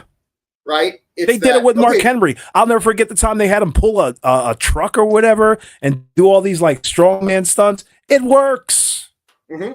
Yeah, and so let Darby, ride. He can ride a dirt bike over the ring, or he can jump down from the top of the whatever he wants to do. He can do it, but it has to be in service of AEW. Because I do think that he is different enough. he's different from, not only is he different from what they offer, but he's different from what WWE offers. And that's the biggest point, right? Is that you want to be different. Remember when Eric Bischoff succeeded in WCW, did he say, okay, we need to figure out everything WWE is doing and do that? Or did he say, we need to figure out everything WWE is doing and do the opposite? And he wrote a list of all those things. Yeah. And he succeeded because he did the opposite of what WWE was doing. AEW started saying they were going to do that. And while Cody was there, they still kind of had that mindset. But I'm convinced that that entire bill of goods that we were sold when AEW started was Cody's vision. I don't think any of that was anyone else's vision. Because I think Kenny Omega just bought into the idea of we're doing Japan in the United States, and he was just happy that he got to do his long matches, and he didn't care. And the Bucks, they just want to be doesn't. They just want to stand in the middle of the ring and jerk off. That's all the Bucks want to do, right? Like if they could make an entire company where they stood in the middle of the ring and jerked off in front of everybody, they would make that company. And they did. Ratings gold. But yeah, they just they have the Louis CK thing. They just want people to look at them. They don't care what it's for. Right. It gets them excited. That's all the Bucks. They didn't have a vision. They just wanted to do that and play with their friends. Cody's the one that had the vision. He left, and he's doing that in WWE now. So they have to deal with it. But now you have somebody who actually is different, who can do something, and instead he is climbing up. So you know what Darby Allin's problem though is he can't talk. He can't talk him into the seats. But neither could Jeff Hardy. Okay, right? All right. I guess he could kind of talk. Jeff Hardy literally couldn't talk. He literally couldn't make words. It was just every time he talked, it was like that's all Jeff Hardy did. And he made terrible music. That's what Jeff Hardy did. He was not a promo guy. So you see the writing on the wall. So, yeah. Oh man, and when TNA let him do his own music too, it was so. See? Creative control will kill you. So Brennan White for I guess power to the 199, even if it is that euros or pounds. They forget only done Evolution. Women couldn't do Saudi. Oh, when women they did Evolution, they only did Evolution because women couldn't do Saudi. True. That's a good point. It was a make good for the fact that women couldn't wrestle in Saudi Arabia. So what is it now? Oh, okay. Now it's a make good to neckbeards who complain because there aren't enough women on TV, I guess. But that's something I didn't even think about. Double A with $20. Can you classify someone as the GOAT if they haven't succeeded as both face and heel? In my opinion, it's a total package of technical ability, promo skills, and being a draw. Charlotte is the greatest in-ring performer, but not the best overall. Awful. You seem to have an opinion on this. Damn, who would be the greatest female professional wrestler who could do it all, talk? And the problem is that I think of Sensational Sherry, but her career was compartmentalized from wrestler to manager, and she was great as a manager for Harlem Heat, for Randy Savage, for Shawn Michaels, for Ted DiBiase. But man, as far as that's a tough one. Like for me personally, it's Asuka. I think she can do it all. But right now. Yeah. But nobody right now. I guess people are going to say Rhea Ripley or Bianca Belair. Okay, all right, great. Maybe Becky Lynch. She's close at this point. Yeah, she's close actually. I will say that a lot of people really didn't like that segment from a couple days ago, or yesterday. But Becky has done a better job getting people to boo her, which was than she did on her last heel. Her last heel run, she had a hard time getting people to boo her, but she's had no problem getting people to boo her this time. Who is the best though? I mean, the problem is that it's a different. It's like women's wrestling is an entirely different thing than it was 20 years ago. You take people like my first instinct was Trish Stratus, because Trish Stratus was a great face. She was a great heel. She did what she had to do to become a good worker. She represented the company well. She had longevity. She wasn't injured all the time. Like Trish, like her heel work with like Christian was chef's kiss. Right, Wonderful stuff. She can make him hate him. She can make him love her. But when you take her and compare her in-ring stuff to current people, she doesn't hold up. And Lita, she always needed someone else. In my opinion, Lita she needed something else. She needed the Hardys. She needed Trish. She needed Edge. She was never able to just be Lita on her own. Similar to a lot of women, unfortunately, of that time period, where they had to be attached to someone else to really get over. So greatest of all time. I think Trish. I think if you have to go overall, I think it has to be Trish. Is that rose-colored lenses there, Disto? No, because I said I don't think she was as good a worker as the woman now. I don't think she holds up. But the women now haven't had enough time to really establish themselves as being that performer. You know what? Kong. I might just say Kong. Awesome Kong, yeah. She. Who's the other big girl? Damn. Bull Nakano? Bull Nakano, hell yeah! With her and Alundra Blaze. Yeah. Awesome matches, man. Blaze. Oh, Medusa. Yeah. Medusa, yeah. I mean, she's up there because she was a better worker than Trish. And because she had to fight men a lot of the time. So she knew what she was doing in there. But she wasn't like China, where, I'm sorry. I know that people have a lot of rose-tinted glasses about China. China could not get the job done unless she was in there with like a Jericho or someone who could carry her, So, yeah, you got Bull Nakano, you got Medusa. AJ Lee, I don't think was around long enough to really. No, she was good. She was good, and she was, in terms of a character, she was one of the best. I don't think anyone would argue with that, but she wasn't around long enough to really become the best. Mickie James. I was gonna say there's a couple sleepers. Mickie James, that run against Trish, I was there at that WrestleMania when she licked her hand. And that moment. Changed that moment changed wrestling. I will say that moment changed wrestling fandom forever. That was the moment. Made you change your underwear too, didn't it? Yeah. If you go back and watch that moment, it was like the people in the crowd were like, "Oh, wait a second, we can cheer for her, can't we?" And then every WrestleMania for the next 10 years, they were cheering for heels. But it started with Mickie James licking her palm when she gave Trish a body slam in Chicago. Mickey's good. Gail Kim, her stuff in TNA was excellent. The knockout division stuff, so underrated. The beautiful people were great. I mean, I'm not talking about goats there, but they were great. Right. But somebody who I don't think gets enough credit is Molly Holly. Dude, she was awesome. Listen, I need everybody to go to see like just an average Molly Holly match. She was so, she reminds me of? Serena Deeb is also in that vein where it's just like, I can watch anything she's doing. Does she know how to talk? Not really.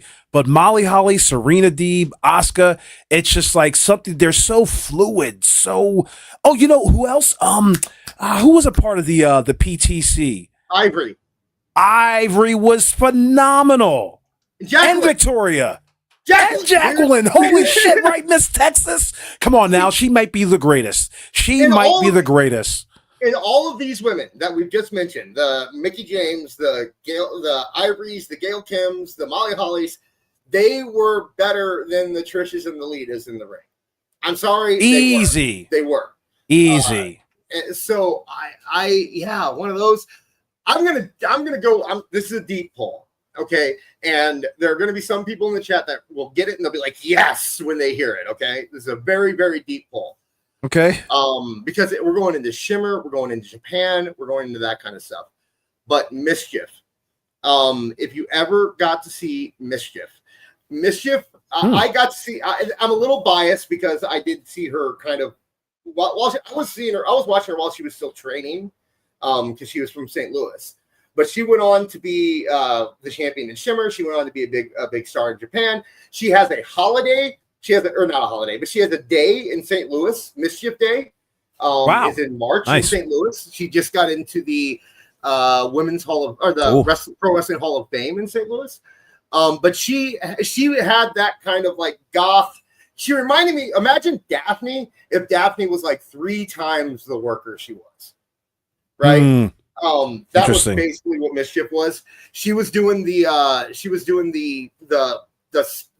Mist back in the late 90s, early 2000s. Right. So I have a really soft spot for Mischief. I always was a little upset that she didn't get into like WWE or WCW, or not WCW, WWE or TNA. She did get in TNA a little bit, and she was in Ring of Honor. But the reason she never really made it in WWE is because she became a literal rocket scientist.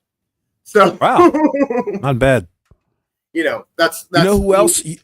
As far as like, how about any potentials that you see today as far as female wrestlers? Because I've got one potential. I've got one. And I've got one. I'm gonna put mine in the back chat. Don't read it though. Okay.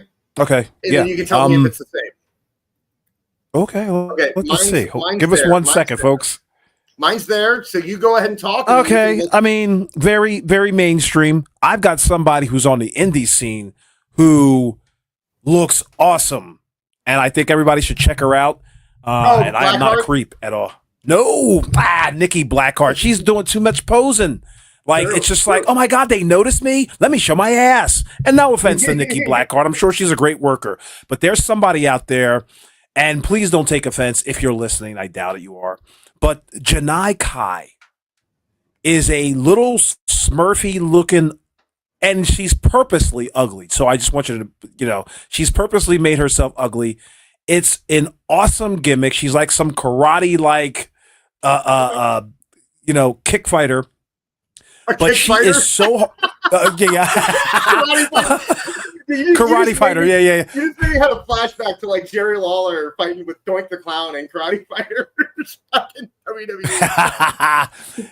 And Janai Kai is great. I saw a couple of her clips and all that, and I immediately followed. And hopefully she doesn't think I'm a goddamn creep. She's probably just as old as my daughter. But another one. Somebody said Hollywood Haley J. She's phenomenal. In that documentary, I think the OVW documentary, she was fantastic. I can't believe she's not been signed yet. I've heard that there might be issues backstage with her, that she might be hard to work with, or she has a bad I can believe it. Or something like that. So, don't put her in the NXT roster. She's going to be, yeah, because she's one of them types. The one that I said in the back chat was Roxanne. She is. I'm unfamiliar with Roxanne. I didn't really get too much of her. I apologize. I was unfamiliar with your work. I was unfamiliar with it respectfully. But man, she really does she is what everyone pretends AJ Lee was. Right? That's what she comes off as to me as. Like everyone pretends AJ Lee was this amazing wrestler who could do. Roxanne really is that. Roxanne was able to carry Jade. Okay.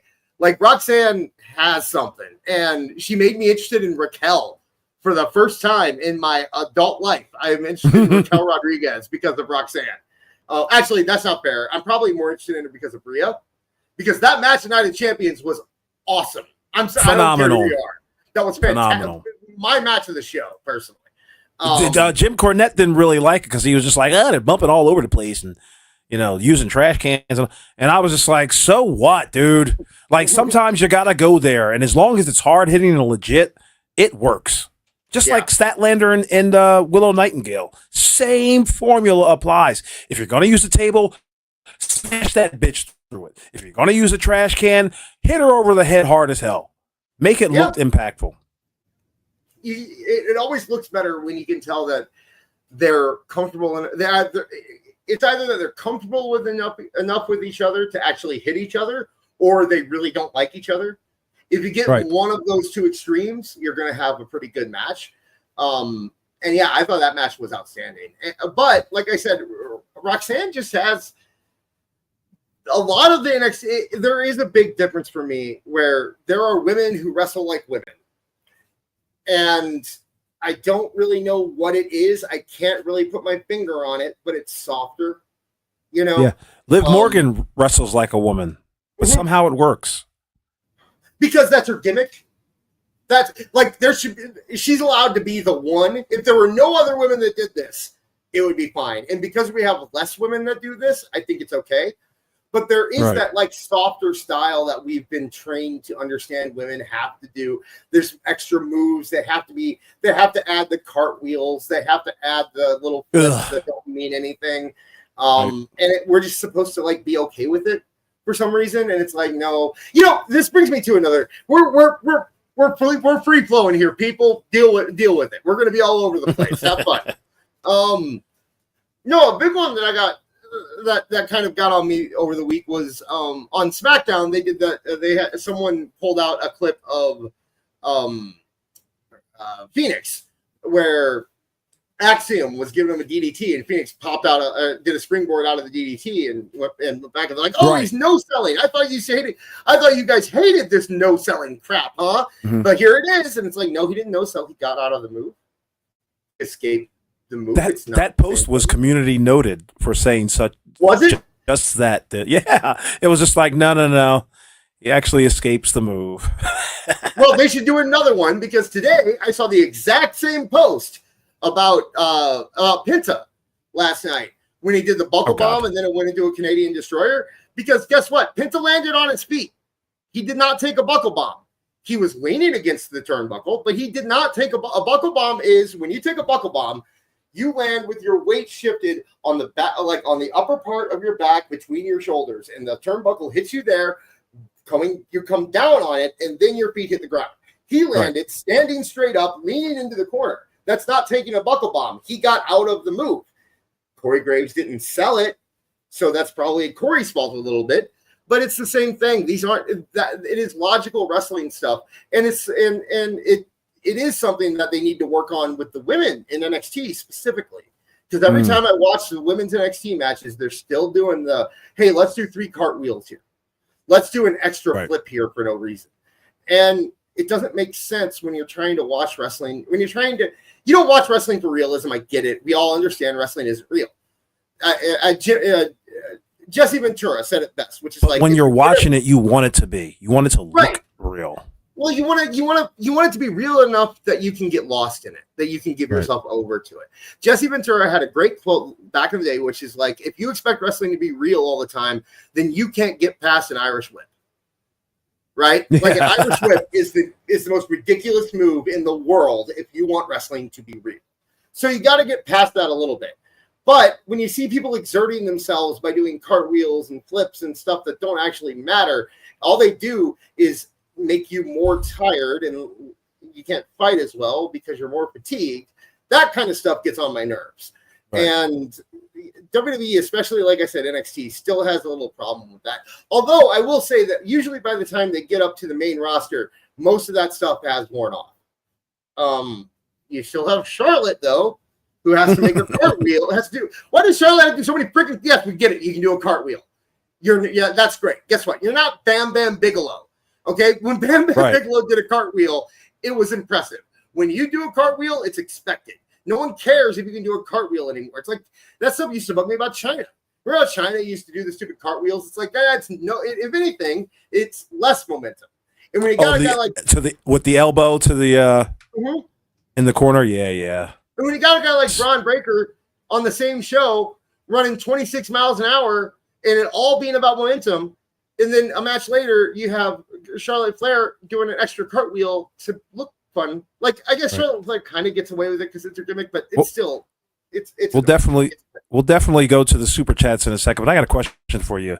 Yes, sir. Is it just me, or is Braun Breaker's spears looking jankier and jankier by the week? Like, what is this? I'm not really gonna spear you.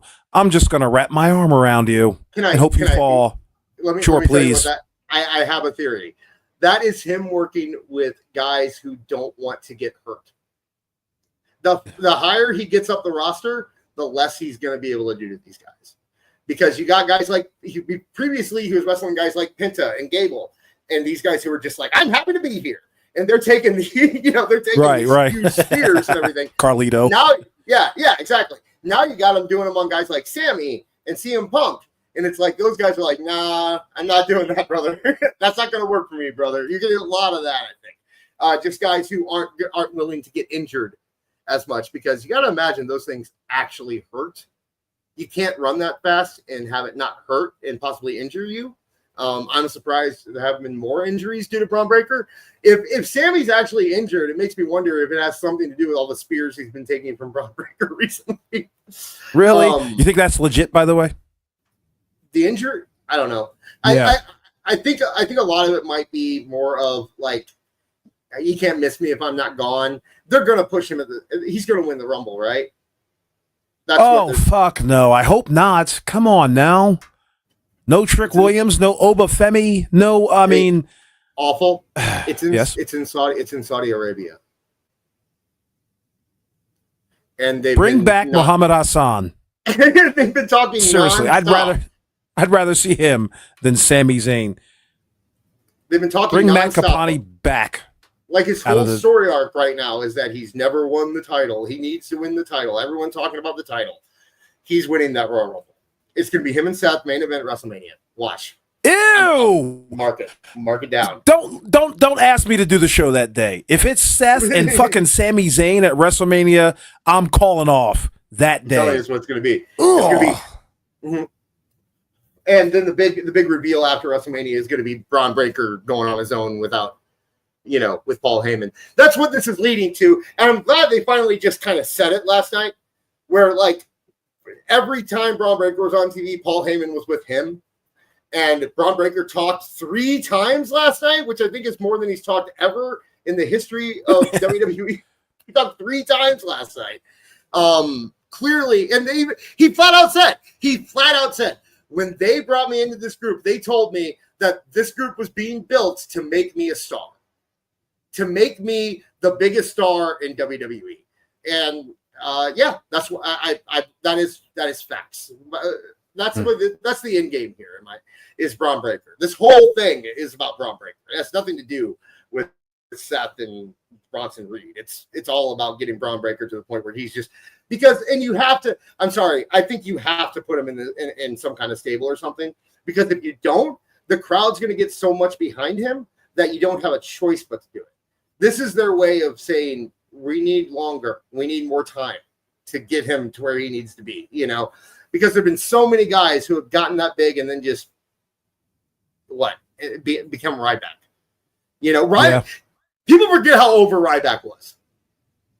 He was over for 4 weeks. Until people realized what he was, because they pushed him too fast. Right. And that's what would happen to Braun Breaker if you just let him win the titles and everything right now. All right, hit these super chats.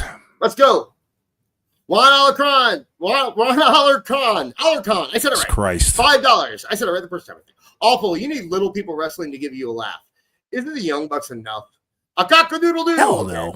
Am I not supposed to read that part? Am I just supposed to do this? Before the hands in the pen, you go, cock-a-doodle-doo, mean a dog face to a gremlin or training. There we go. I did it. Thank you, Juan. Awful. Are the little bucks enough? Is that what we're calling it? That would be an awesome little thing. I mean, the problem is that the Young Bucks would actually cringe it up somewhat. And here's the thing that the Young Bucks do that is just terrible for business.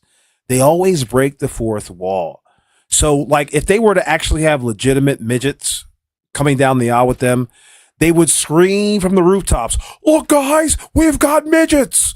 They're midgets. They're little people." They would just run the joke into the ground like a Family Guy episode. And that's terrible. Do you think it's a coincidence that the Young Bucks always leave for like 3 or 4 months and then come back right in time for a big pay-per-view? Like, that's their thing, right? They're doing that on purpose. Yeah, I think you, this is gossip. This is just nothing but speculation. But I think the Young Bucks were kind of offended when Tony Khan took that boat trip out to wherever the hell it was, Cannes or where Khan, and he said on record, like, I run this show. It's me. It's my creative endeavors and all that. And it just might be true, but the Young Bucks would like the AEW fans to realize, like, or they would like them to believe that the Young Bucks have some sort of like power in the company. But it's obviously not true because they're going to put them up on the line at All In against Swerve and Will Ospreay, the EVP titles versus what was it? You can't wrestle for the championship for an entire year. Oh, what a stipulation that's going to be. Brought in no tickets. Will Ospreay, man. This is the start of him finishing his story, right? That's the story arc we're on. Like the day after All In, they're gonna start building to him winning the title at All In next year, right? Because they're back. Hell no. They're gonna try to get him a championship match at All Out. Because I don't think they've got any plans for All Out. Oh, yeah, that's what I think Darby's for. That's what I think they have Darby waiting for All Out. Get it? All Out, Darby. He goes all out. You see? It's cute. Yeah. No, I think Darby All In. I think the idea is that Will is going to be. I mean, we can ask Dave Meltzer. He writes it, so we could tweet. Oh, I can't tweet him because he blocked me. But hey, you know what? Let's pause Super Chats real quick because we never really got to talk about this when it happened. Let's see here. I need to pull this one down. Where is it? Well, there it is. Wait a second, bro. We got a $50 super chat. Regina Sharp. We already did that one. Did we get another one? Oh, sorry. Wait, we did get another one. Regina Sharp for $50. Triple H, stop making my sweet Sammy Babu feel bad. Oh, we are making him feel bad. Well, thank you, Regina Sharp. All I do is win, no matter what. Got money on my mind. Everybody hands go up. And they stay there. And they stay there. Thank you so much for the $50. Yeah, Triple H loves his Sammy, doesn't he? I want to see the clip of Triple H like cradling Sammy in his arms and rubbing his hair and saying, "It'll be okay, Sammy. Rubbing his beard." Get through this, Sammy. Me and you, we're best friends. But thank you again, Regina Sharp. I can't thank you enough for what you are donating to us tonight. But we do. I don't have a full Meltzer segment, but I do have a little Meltzer. I have a little Meltzer. Because is that what you call it? It's a little Meltzer. We didn't get to talk a whole lot about what happened at Night of Champions, and we didn't get to talk about CM Punk apologizing. But Meltzer has. So let's hear what Dave Meltzer had to say about it. In WWE about the whole thing, and obviously it was not this impromptu thing where all of a sudden somebody out of nowhere asked him a question, and then he just thinks to react and apologize, and all that. I mean, it was like he was going there. You think, Dave? You think maybe? Do you think Dave is really proud of himself that he can't? Dude, he blew the lid off of this story. Okay. Well, I mean, of course it wasn't real. I mean, of course he did. Yeah, because WWE cares about optics, so of course it was fake. Of course it was. I wouldn't doubt if the kid was fake. The whole thing was fake because wrestling is fake. Wrestling is always fake. That's what you should always think. Think everything is fake. This show is fake. Everything in wrestling is fake. Okay, it's wrestling. That's what it is. But Dave blew the lid off this. He got a home run with this story. To apologize. Mm-hmm. Everyone, Saudi Arabia, TKO, CM Punk, they're all on board, and this is just what we got to do. The country of Saudi Arabia is on board. Kingdom, bro. Kingdom. The kingdom of Saudi Arabia is on board. He said, that's what he said. He said, everyone's on board. TKO, Punk, WWE, Saudi Arabia. Dude, it was point number 2 that I'm sure CM Punk had to address that fateful night in Chicago 2 years ago. Like, before you sign anything, bro, you're going to Saudi, right? Yeah, exactly. All right, I'll go to fucking Saudi. I mean, that's all there is to it. Yeah, and CM Punk, I think what he said is exactly true. I don't think CM Punk thinks about this stuff for 5 minutes. I think he woke up and he was like he saw a way that he could dunk on Miz and decided to dunk on Miz because CM Punk hated the Miz. Yeah. And I think it was more about that. But who cares? Like the whole thing the day before, remember Kidgate? Remember that? The whole thing with the kid. Yeah. Yeah. First off, he didn't shove him. Okay. Clearly didn't shove him. And if a kid runs up to you with a phone in his hand and you're surrounded by security, you're not going to, that's what you do. You answer that shit. Yeah. You just, wait. Drop the phone. Just take it. It's mine. Yeah. This is my phone. Get your own Moto G, kid. You just gave this. No, it's stupid. It was so stupid, and it got blown out of proportion. But the funniest part was that there was one guy on X, and I'm not going to say his name because honestly, I don't even know his name. But he was the one who made this big tweet about it and made it blow up. And I posted on this. But you know who his profile picture was? MJF. Ooh. MJF was his profile picture, sir. Now, how can you have a big problem with what CM Punk did and have MJF as your profile picture? I'm sure you know what I'm referring to, right, Awful? Connection, that kid was my nephew. Okay, his connection with that. No, it's MJF dumped liquor on a kid and never apologized publicly. CM Punk put his hand out and said, "Not now," to a kid. And then the next day, he made a big thing about it at a press conference, and then he did again on the show. But never heard one person who was complaining about the first incident say, "Okay, well, you know what? He made it up to me. That's cool. Now he at least made it right." See, because MJF never made it right. He never came out and said that he was sorry. He when he got asked about it, his famous phrase was, "He looked thirsty," or "Kid looked thirsty," right? Great heel line. Yep. By the way, I still think that's a great heel line. Okay. But you can't be okay with that and not okay with what CM Punk did. You can't. You can't do it because you're talking about how you're treating children. And you can't be, well, it's okay to be mean to children. It's okay to dump liquor on children because he's a heel. But CM Punk can't put his arm out to a kid because he's a face. It's like, well, first off, I don't think CM Punk was 100% sure he was going to be playing a face in Saudi Arabia. And the way the match was booked, I don't think WWE was 100% sure he was going to be playing a face in Saudi Arabia.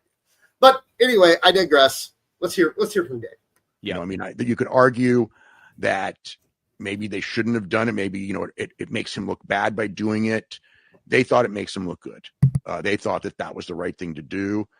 This is just what people do when it comes to business, and it's just like, you can not like it. You know what I mean? You can have the moral thing. It's like I'll sit there and do the moral thing, and it's like everyone's doing. We know. Not just, look, boxing's even more. What's the moral thing? Because to me, the moral thing seems like apologizing. That seems like the moral thing. Yeah. What's the moral thing? Holding on to your principles is, I guess, the idea that Punk is going against his principles that he had 13 years ago. Yeah. Is somehow a bad thing. Like, no one can grow. No one can gain a new perspective. No one can understand or consider other people's religious freedoms or lack thereof. But the bottom line is that CM Punk apologized. Moving on. But this guy's got to make it a whole, think piece. God damn, do I hate Dave Meltzer. And he didn't block me, by the way. Yeah, he blocked me. He blocked me when I had like 120 followers because he was going off about WWE being racist because that's what he always talks about at that point. And I said, why hasn't any black man besides Butch Reed, or why is it that it took 25 years to give a black man 5 stars besides Butch Reed? And then he blocked me instead of answering me. So, I thought it was a good question because, by the way, a little piece of trivia. Do you know who the next black man that he gave a 5-star match to was? Anybody? No, I don't. In the back? No one? Velveteen Dream. Oh, okay. Awesome. So, how's he doing, by the way? He said that he was holding wrestling hostage. Did you see that? I didn't. He's got wrestling in the basement? He said that, like, if you don't let me back into wrestling, I'm going to reveal all the bad things about your favorite wrestlers. and he's holding wrestling. So didn't Man Mountain Rock say he was going to do some expose on like the wrestling industry? That footage never came out either. How many times did you watch that trailer? How many times did you watch that trailer? Many times, only to be sourly disappointed all the way up till today. But yeah, I still want it. Great wrestler, by the way. But let's also talk about MJG and his forgotten super chats. Oh gosh, we got a lot. We'll get. Yeah. He's not. He didn't. Did he give? The rules are I'm supposed to stop for 50, and he did not donate 50, okay, gotcha. So, sorry. I'm sorry. That's not my rules. Take it up with Marv. Okay. Anything you don't like tonight, take it up with Marv later. Yeah, take it up with Marv or Kev. Yeah, Kev. You can take it up with him too. Hey, you should be here any minute. Okay, let's move on. More in bed than WWE. It's like when John Cena had to apologize about saying Taiwan was a country. It's like, to me, like on the outside, I'm going like, Taiwan is a country, but they're talking about. Does he not pay attention to anything? Seriously. To me, man's a dummy. Taiwan is a country. I don't see the big, dude. His films maybe not being allowed in China or whatever. He had no choice. If you wanted CM Punk to be Kurt Flood, okay, he's not. He doesn't want to be, and he's making a lot of. Kurt Flood. Please help me. I don't know who the fuck that is. Just dropping names like Kurt. I'm sure someone in our chat will explain who Kurt Flood was. I'll give you a free one. If someone can do that, you only have a super chat. I'll read it on there. Money, and I understand from his perspective. At the same time, I thought it made him look bad in the sense of people saying like, "Look at that hypocrite," and they could have quelled it and just had him not. It looked so bad. Oh my gosh, nobody likes CM Punk anymore except the entire stadium in Saudi Arabia that was cheering. Yeah, really. No, because no one remembers this stuff. No one remembers it because everyone moves on. Hey, awful. You know what? I'm done with this. I'm sorry. I can't do David. Get out of here, Dave. Yeah. Awful. Beat it, old man. Awful. No, MJ, I'm sorry. It has to be all at once, dude. I'll get there. Don't worry. We're almost there. MLB Kurt Flood. MLB player Kurt Flood refused to be traded to a team. There you go. He didn't want to be traded to a team. He fought for free agency rights in baseball. Thank you very much, chat. We will get there. MJ, stop crying. Okay. I'm done. I'm done with it. Yeah, the crowd. Everyone forgets everything. Awful. I have a question. What's everyone saying about R-Truth? Remember that? Remember that was the most important thing in the world 2 weeks ago? Mm-hmm. When everyone was saying now they so much. You want to know why? I got a theory.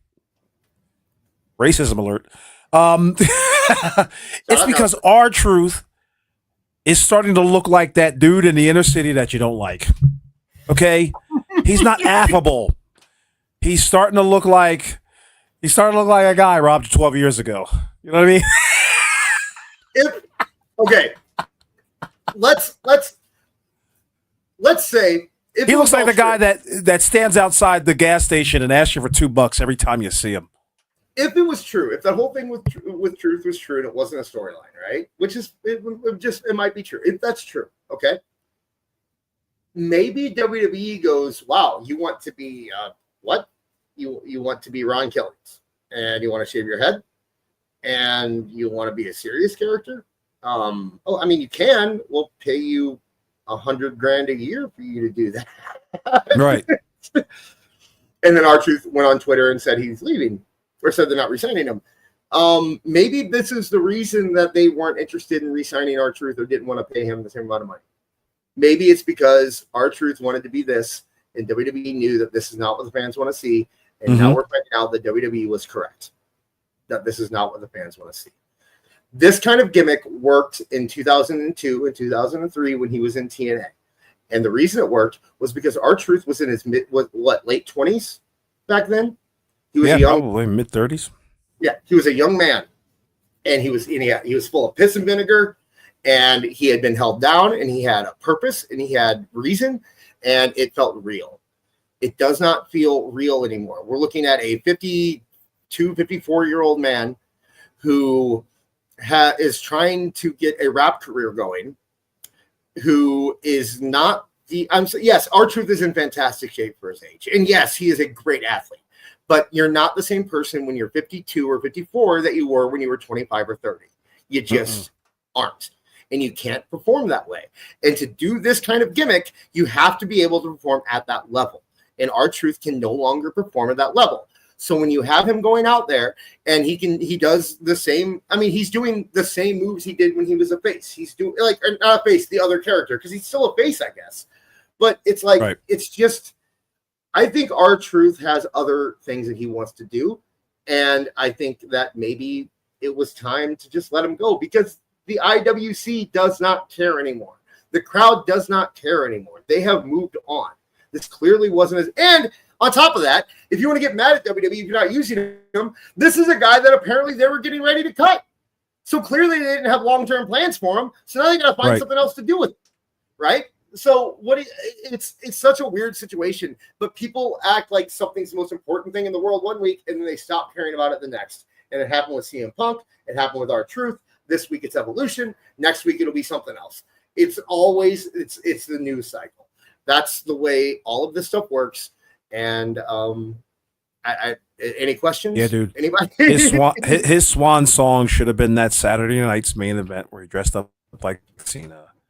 Yeah. And that should have been it. It really should have been it. When we saw him cut his hair, it was just like, all right, now what's going to happen? Are you turning heel on us? And he didn't turn heel. Right. You know what I mean? Like he muted himself, wore all black, and didn't do too much. It seems like the sequel everyone thought they wanted, but it turns out no one did. You know, that's kind of what it feels like to me. It was always nice to talk about and say, hey, wouldn't it be cool if R-Truth went back to being, Ron the Truth Killings, and he was like a badass again, and he was, it's fun to talk about, but then it happens, and they should test these things out on their video games. Like put Ron Killings on the 2025 game. Let's create a character with what he wants. See how over that gets with the crowd on the video game. And if it don't get over with the crowd, don't put it on real TV. Yeah, it just doesn't work. And I love R-Truth. I love Ron Killings. I think, it's just like it also feels corny, right? Like it feels corny. Like that What's Up remix that he did, the hard What's Up. That's like Will Smith coming back and doing gangster rap, right? That's what that feels like to me. That's exactly what Will Smith did, actually. I know. That's what I mean. I'm using that as an example. That's what it felt like. It felt like the same thing where Will Smith comes back and he's trying to be hard. And it's like, dude, you're Hancock. Stop pretending like you're, Ice Cube. Like, hold on, Will Smith got bodies. He got bodies, dog. Okay. What's that song? Girls, I like girls, girls, girls, girls. You hear that song? Yeah, I did. Song? Yeah. If you speed it up or slow it down, it works, but not the way it is. Anyway, back to Super Chats. Shop $5. The worst time in wrestling for me was the early 90s when the Ultimate Warrior was warrioring, and the WWF Women's Division was falling apart. I'll take it. I mean, I stopped when Ultimate Warrior. Okay, I'll tell you a story. Ultimate Warrior. WrestleMania 6 was my first WrestleMania, and I was the biggest Hulkamaniac. I'm little this in my Hulkamania shirt, having my wrestling buddy and my foam finger, and I'm there. And my brother is 11 years older than me, and he invited his friends from high school, and they were all Warrior, obviously, right? And the whole time they're like, Hulk Hogan's not going to win. Hulk Hogan's not going to beat the Ultimate Warrior. He's not going to beat the Ultimate Warrior. And I'm like, yes, he is. He's going to Hulk up and beat him. And you don't know what you're talking about. You're a bunch of stupid guys. And then he didn't win. And then they laughed at me. And then I got on my bike and I rode around the cul-de-sac for 2 hours crying because I didn't want his cool high school friends to see me cry. and then I started watching WCW exclusively for a little while, or NW. It was WCW by then, I think. And I watched that exclusively for a little while. People need to understand, like, my upbringing on professional wrestling went a little bit like this. I would turn on the channel maybe, whatever it was back in the day, 13 or 12 or 11. And then my grandmother or my uncle would come into the room and be like, "The hell you watching, boy? Turn that shit off. You understand? That shit fake." So I had to like, have a television in my bedroom so I can watch Superstars of Wrestling because Grandma Maddie was not having it. Okay. And neither was anybody else in the family. I am still to this day the only professional wrestling fan in my family. No one else can stand it. So my dad watched wrestling at the Chase. That's the only wrestling he was ever exposed to. My brother was big into World Class. Because in St. Louis was a weird place. We got World Class, we got Memphis, we got NWA, and we got WWF. So we got we got a good amount of wrestling to watch, and the local St. Louis stuff. Because wrestling at the Chase was done by like 82 or 83. But my dad was a big Wrestling at the Chase fan. So every time I'd watch wrestling, he would come in and he'd be like, they don't hold a candle to Baron Von Rothsky, Where's Dick the Bruiser? Like that was, Where's the Great Muldoon? Yeah, and there was one tape at my local video shop that was like wrestling's classic superstars or something, and it had a Dick the Bruiser match and a Harley, it had all those matches on it. Right. And whenever I rented wrestling tapes, if my dad was with me, he'd make me rent that one, and he'd watch it with me. And like I'm wanting to watch, Hulk Hogan fight Randy Savage, and he's making me watch Dick the Bruiser fight Bulldog Bob Brown, and I'm sitting there. These fucking names. And I'm just like, okay, this is good, I guess, And then my brother, on the other hand, is making me watch World Class, and I kind of dug World Class a little bit, but so I had that, but like they didn't like the wrestling I watched; they liked other wrestling. So the wrestling that I watched was BS, and their wrestling was good. My brother played into it a little bit because he thought it was fun to make fun of me and make me cry. So that's the only reason. But I got. Do you remember my first pay-per-view I ever got was No Holds Barred, the match, the movie. Do you remember that? Oh my God, you watched wrestling at some of the worst. Like that was one of the worst periods in wrestling. Oh, you're full of crap, man! I got to see it was Hulk Hogan and Brutus the Barber Beefcake in a steel cage with Zeus and Macho Man Randy Savage, and the whole time I still have it on VHS. I could play it on VHS, and in the middle of No Holds Barred, you'll get 30 seconds of scrambled porn because when I was like 13. I tried to see, hey, if I tape the scrambled porn channel, will it come in clearly? And it didn't work. But there's still 5 seconds of scrambled porn in the middle of it. Should have called me. I'd have told you. It's right when his brother breaks his neck. That's when the scrambled porn popped up. But I have that tape still. And the cool thing about it is the entire time, every time it goes to Mean Gene is going, everyone needs to call their cable providers because you might not be getting the Royal Rumble. You might not be getting Survivor Series anymore. And it was all because of all the counter programming that was going on with Crockett at the time, where it's like some places would pick WWF and some places pick Crockett, and that was the deal. So you call your local cable provider and let them know that you want the WWF action on your pay-per-view service. Yeah. So yeah, the entire time he was talking about that. But yeah, that's a big memory for me. But yeah, so I enjoyed that time period. But it's also because I was 6. What are you going to do? You're 6, 7 years old.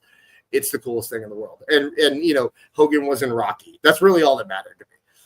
We got Christopher Miller for $5. Can we put down the myth of AEW having the best matches? They're overbooked cluster bombs. Yeah. Any fight? Awful. You gonna fight that? You gonna fight back on that? Nope. It's always. I mean, like again, sometimes they strike lightning in a bottle, but on the whole, every match looks like the last match that you saw. So yeah, it goes back to the thing: if everything's special, nothing's special. Chef Eddie with $2. Will Ricochet headline All In? Nope. MJG. Why would Ricochet headline All In? You'll hear about this later, my friend. Who's he fighting? Who's Ricochet fighting at All In? Rick, I'm not really sure. Great question. Chef Eddie, if you have the answer, you can just throw it up there because I have no clue. I have no idea. We're going to go to MJG. This is the MJG segment of Toonie Talk Wrestling. MJG with 1999. Isn't it obvious? Swerve and Ospreay lose. Moxley retains. The new grand prize of AEW is something called the Unified title that Okada and Omega are fighting over. Has the promotion ever demoted its world title? Innovative. Has the promotion ever demoted? Yeah. I mean, that's kind of what WWE did when they brought in the Undisputed title, right? Yeah. So, and, I mean, they remember WCW did that shit for a little bit too. Like they had the what was it? It was the World Heavyweight Championship. And then it was like the WCW Championship. When Ric Flair took the title to WWF. Right. Thank you. That was the time because Rick Rude was not the NWA champion. He was the whatever that title was called, and they had the other one. And then TNA kind of did it for a while. Whenever Destination X would come up, suddenly the world title would be the secondary title, and the X Division title would be the main title. So, I mean, there's precedent. This actually makes a lot of sense to me. Maybe don't even if you don't have. I don't know. If there's something screwy that happens in the main event, just say, Moxley, fine, go off, take that belt somewhere else. We have this one. And this is the important title. So dumb. It's dumb, but at least it's something. It's something. Like, I'd rather something than nothing, but hey, guess what? More MJG. 199. I wanted to super chat, power to the 199. I wanted to super chat in Emirati. Didn't work. Did I say that right? Did I pronounce that right? Emirati? You got it right. Salamu alaikum wa rahmatullah wa barakatuh. MJG with 1999.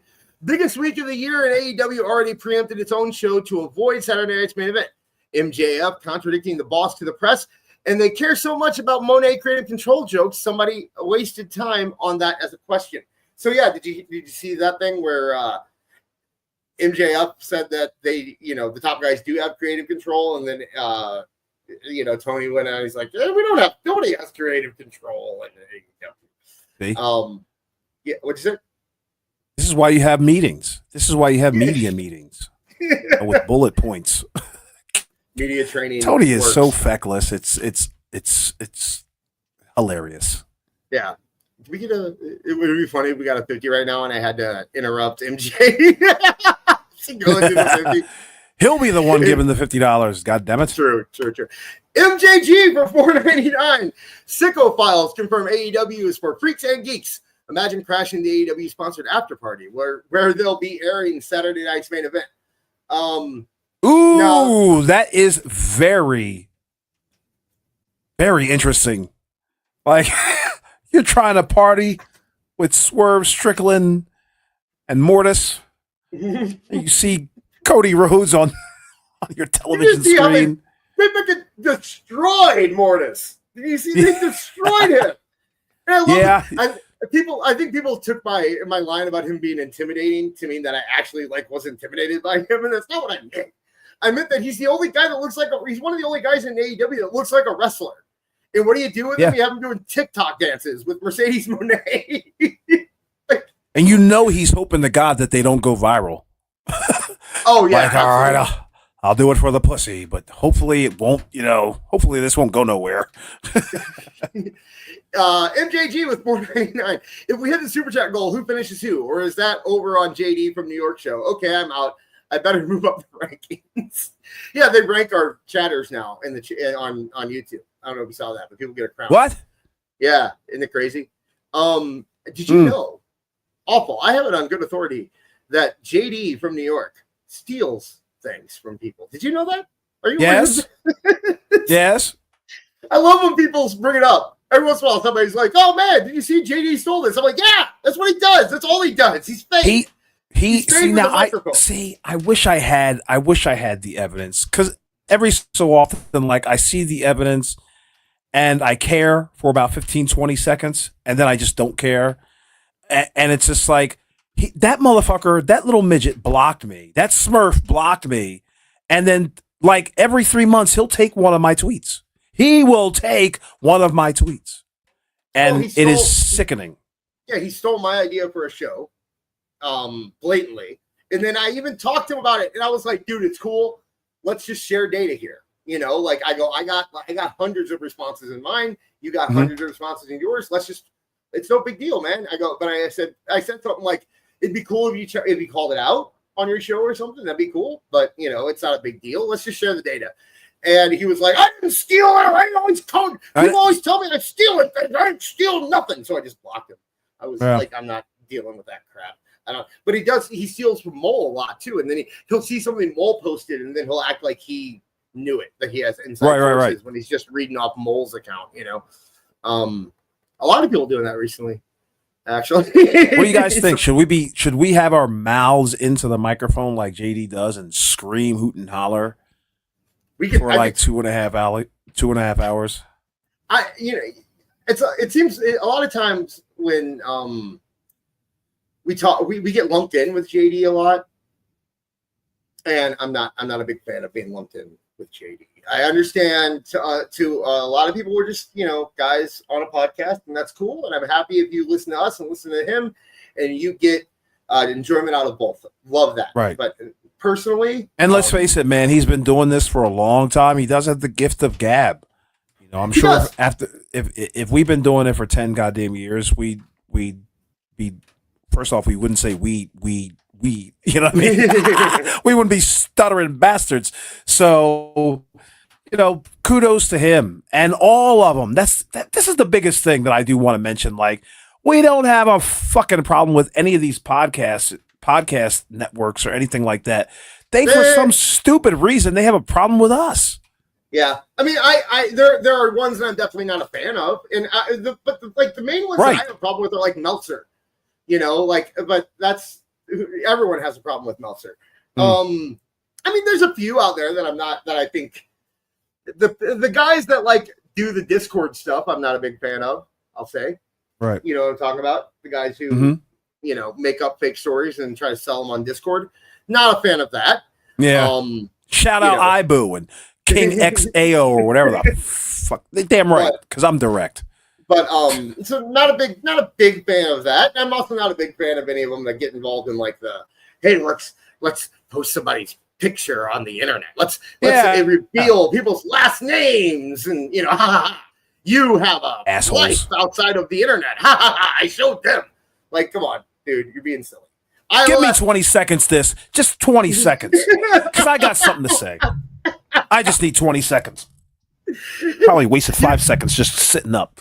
How about we close the show with it so that if Marv has to edit it out, it'll be very easy. Is that okay? Okay, fine. Yeah. I wasn't going to mention no names, but how about this, gentlemen? How about this? Go ahead. Go ahead. Listen, to dox anybody is the dumbest thing in the world. All it means, all it symbolizes is that you got touched. Okay? You got affected by whatever words were on that computer screen. You got affected by zeros and ones, motherfucker. And now you want to try to ruin somebody's life because this happened so many years ago and now you're a part of it. Give me a fucking break. Okay? That's all I got to say. I'm gonna censor myself. But that's all I got to say. We like to tell jokes on the internet. And that's all we want to do. And our opinion should not affect you one way or another. And anytime I get worked up about this stuff, there's a really cool thing that I can do. And it's put my phone down. Yeah. And then it's over. And then it's gone. And it doesn't matter anymore. And then we got to hear it 5 hours later in the back chat. But go on. Yeah, true. But I'm saying, if you can't put your phone down and have it not affect you anymore, then that's a problem. You need to reassess what's going on, you know. And give it time, folks. You'll know my name, first name, and last name in due time. If I win this bet or lose this bet, I'll blow it all up. Because at that point, it's just like, okay, what's the point? You know, I lost the bet or I won the bet. My name will either be on the book or it will be, you know, hey, remember that guy? Well, this is his real name. But ultimately, Let me. It sounds Sure. like you're saying you're going to dox me or I'm going to win. That's not what he's saying. He's saying that either he's going to make a book or he's not. And when he releases the book, his name's on there, my name's on there, and there's probably a few more names that are going to be on there. Right. So, But please save your breath, save your time, save your energy. No one, I know nobody in this chat cares what our real names are ultimately. They like the entertainment that we provide for them. Yeah, I started this thing out with 0 followers. I've got 15,000. I can tell you right now, I'm as humble as fucking can be. Do you know how many people send me information about these trolls? And I look at them and I go, interesting. And I put it away. You will never see me try to attempt to dox anybody. You won't see this do it. You won't see Beard. You won't see Marv. You won't see Kev. You won't see any of these guys do it. But you think it's your life's fucking work to act like some sort of FBI agent and to get in somebody's real life issues, and over what? Because we don't like AEW or because we don't like WWE or whatever the hell? Go fuck yourself. And let's be fair. We're not picking sides here. We are the people who came out for somebody who, was on the quote unquote other side because they were getting doxxed. It doesn't matter what side. It's stupid. It's retarded. Because it doesn't do anything but give people anxiety and make them feel weird, and it just shouldn't be done on either side. So if you see WWE fans doing it, if you see AEW fans doing it, if you see the 3 New Japan fans doing it, if you see anybody out there doing it, my suggestion would be just block them. I mean, who cares, right? Whether they be voice of people, whether they be clown sellers. Whether doesn't matter who they are. You know what I mean? Right. Like, I'm not interested in knowing who Real One is. I'm not interested in knowing who Sean Ross Sapp is or Jason Solomonster. So don't think that we're trying to, give these people a bad name. We don't care. All right. No. And maybe you shouldn't care either. And also faggot. Fuckers. I've gotten along with lots of people who like AEW. If you sit there and talk to me, I don't judge you based on what wrestling you like or anything like that. If you like AEW, no problem. Good for you. I'm glad that you can find enjoyment out of it. I am expressing my opinion on what I think it needs to do to be better. And if that makes you upset, then I'm sorry. What can I do? I can't do anything about that. But you want to, I posted my name on my own profile. I posted my picture. Nobody doxing me is going to win an award or anything like that. You're just going to stir stuff up on the internet and get people to try to call my house or call my sister or something and bring in people that have nothing to do with it. And it's dumb. So, whatever. Do it. Don't do it. Whatever. Our listeners, here's what I know. We have created a fantastic community with Toonie Talk Wrestling. And they will follow us. I'm sure they will follow us wherever we go. Whatever ends up happening in the future, 10, 15 years. Well, they're not lemmings, Dis. They do have their own agency. Yeah, but I'm saying we will. These are people who actually like us, and they like what we say, and we give each other shit on the show because that's what we do. Because we're all friends here, and we've created a community with each other, and we have this. And a couple years from now, if Toonie Talk Wrestling is a distant memory and whatever, we'll still be hanging out and we'll still be doing podcasts and we'll still be doing this stuff. We'll still be hanging out with you guys, and it'll all be good. That's all we need. That's all we need is just a community and a group behind us, and that's why I love the Toonie Talk community. We can't police our followers, okay? Right. Yes. I don't know what half of you people do offline. I don't know who you cavort with. I don't care. And if you're interesting, I will follow you. If you're not, I will not follow you. If you follow me and I don't follow you, at some point I will follow you. And if you and I do want to give a message to our listeners, by the way. If you see any of this stuff about us, don't defend us. Just let it go. Please, yes. Don't defend us. You know what I mean? Like, I know we greatly appreciate the comments, but all you're doing is going back and forth with knuckleheads, with waterheads. Right. So if you see my suggestion, if you see anything out there that makes you uncomfortable or that you think you want to show us or that we need to see, just hit block. and end it. That's and it. then it's over. Because because the beauty about the internet is when you hit block, they cease to exist. And we make fun of Dave for blocking people, but I'm a big proponent of blocking people. Block people. Make your timeline what you need it to be for your mental health. Do it. We don't call you cowards. We don't call you bitches if you block us. No. The only reason that I give Dave Meltzer crap about it is because he has made himself a public figure in the sense that he and not only that, but it's more about I'm not going to block somebody because I don't want to converse with them. I will block them if they don't want to converse with me. That's right. When I will always first try to converse, and if they don't want to converse, they get blocked, right? And that's the way it is. Simple as. Yeah, because I love my favorite posts are when I'm able to find somebody who disagrees with me and is willing to have a conversation about it, and then we will go on for days on great conversations. And I've gotten, I know you don't like him, and a lot of people in our community don't like him, but Air Gold, I'll say one thing. I follow Air Gold. Yeah, he's not bad. I see what he's trying to do, but he's inoffensive. How about that? Yeah. You know what I mean? Yeah. I have no problem. There's plenty of people on the AEW side that I don't agree with, but I have no problem with. It's not about team sports. It's about just having fun on the internet. And if you don't want to have fun on the internet, then just don't bother with me. Don't listen to the show. Don't, right. I went viral.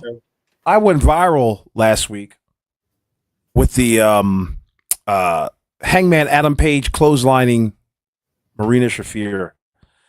And above that video, I just simply said, in AEW, it's okay to hit women. And everybody and their mother brought me old 10-year-old WWE clips or old 5-year-old clips, the Vince era clips, mind you, to show me that, of course, in WWE, they do it too, and all this other nonsense. The joke goes right over your head. The irony goes right. Right. There are a lot of artards on the internet, so be very careful when dealing with them. Understand who your enemy is. Yeah. And most of the time on the internet, no one should be your enemy. Really?